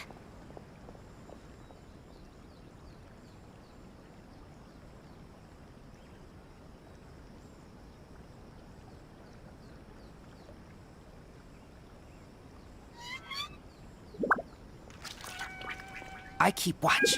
You leave, you call me. One day, I'll be as great as Ryuji.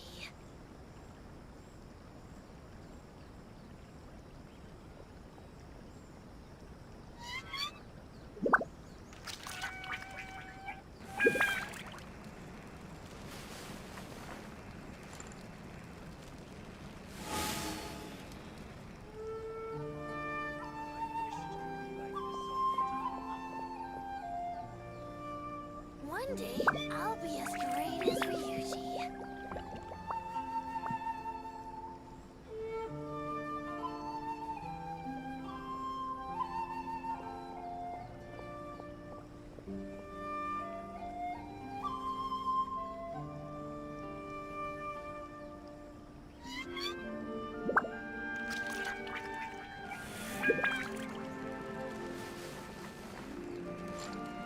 One day, I'll be as great as Ryuji.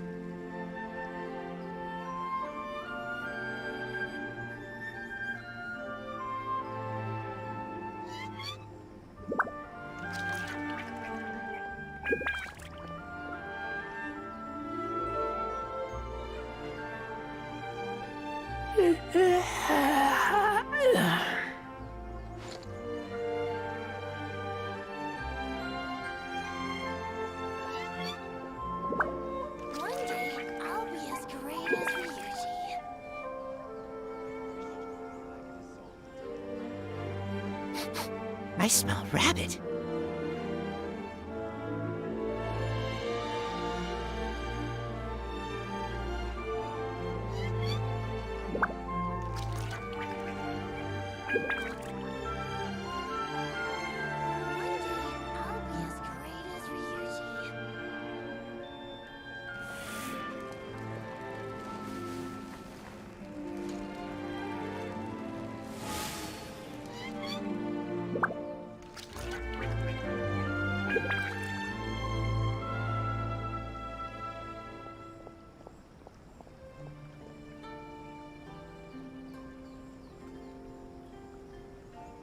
One day, I'll be as great as Ryuji. I keep watch. You leave, you call me.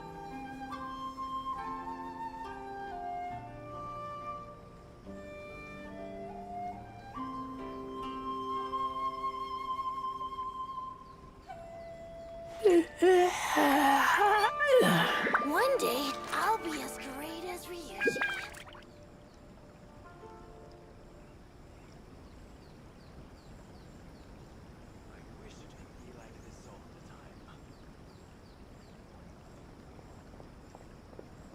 I'm hungry. Let's hunt.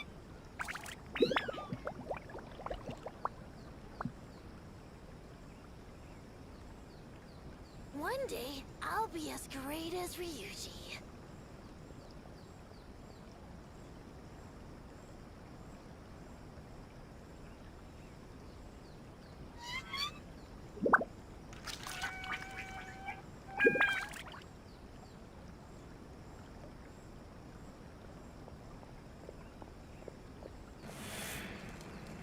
One day, I'll be as great as Ryuji.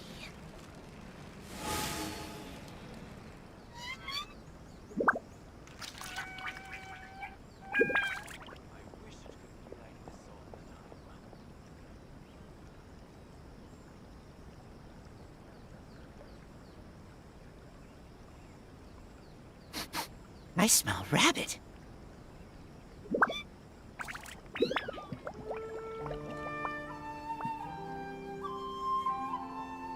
One day, I'll be as great as Ryuji.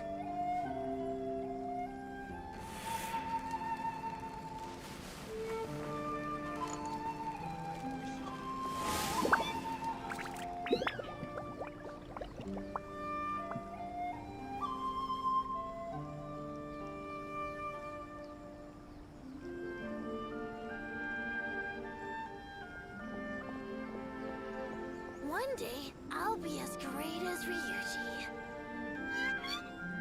I keep watch. You leave, you call me.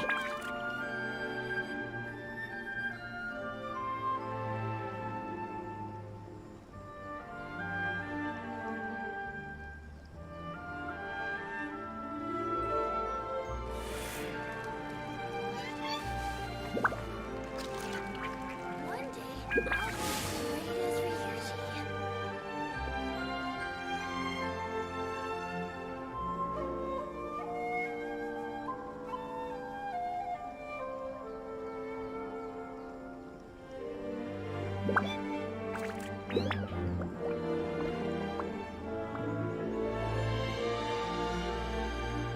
One day, I'll be as great as Ryuji.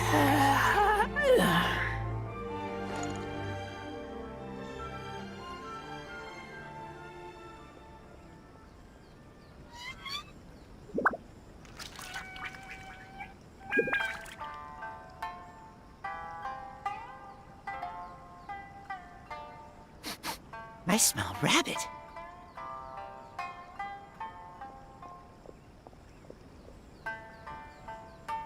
One day, I'll be as great as Ryuji.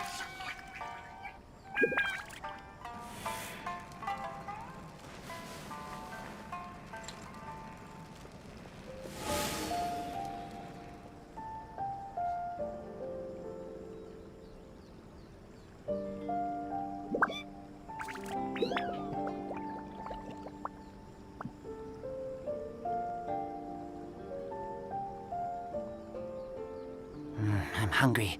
Let's hunt. One day, I'll be as great as Ryuji.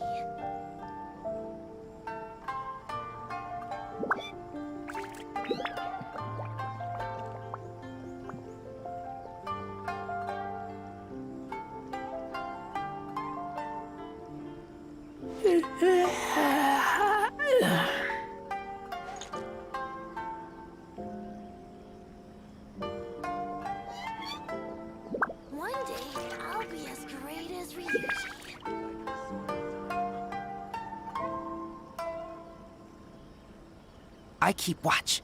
You leave, you call me.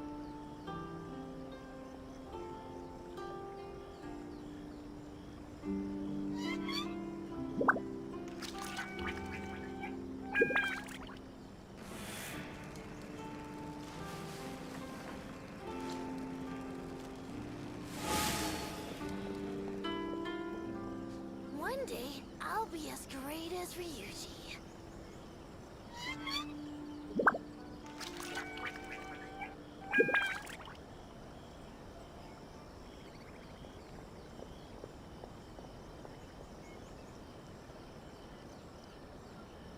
I'm hungry. Let's hunt.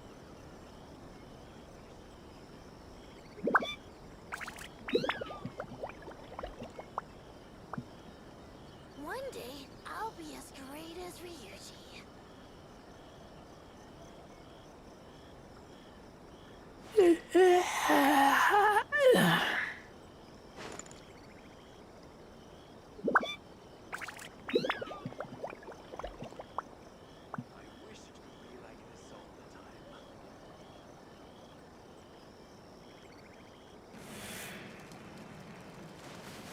One day, I'll be as great as Ryuji.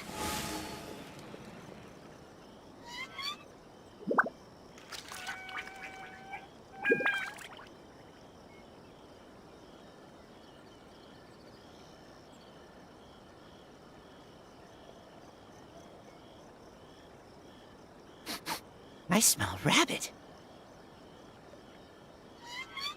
One day, I'll be as great as Ryuji.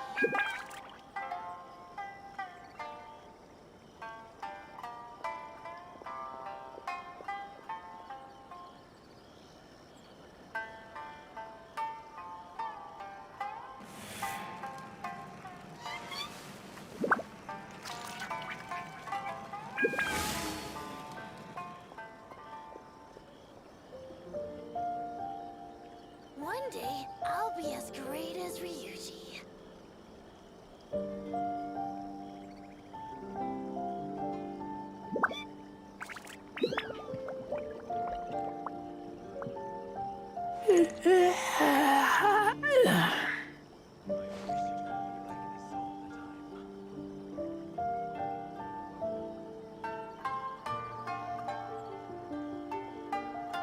One day, I'll be as great as Ryuji.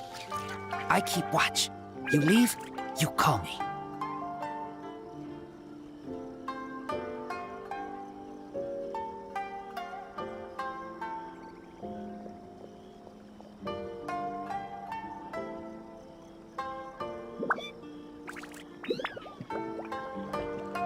One day, I'll be as great as Ryuji.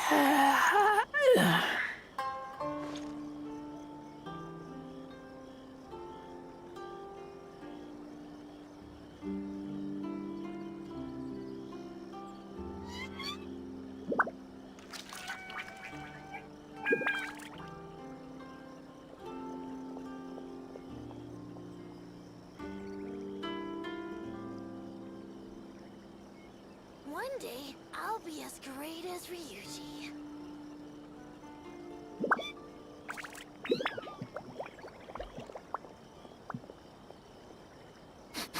I smell rabbit.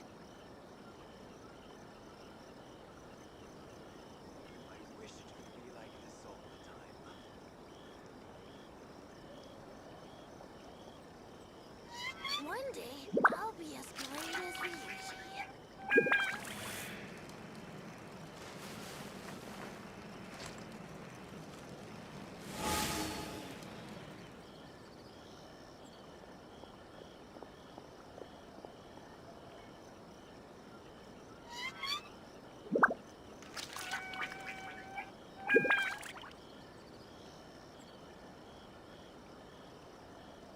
I'm hungry. I'll be Let's as hunt. great as Ryuji.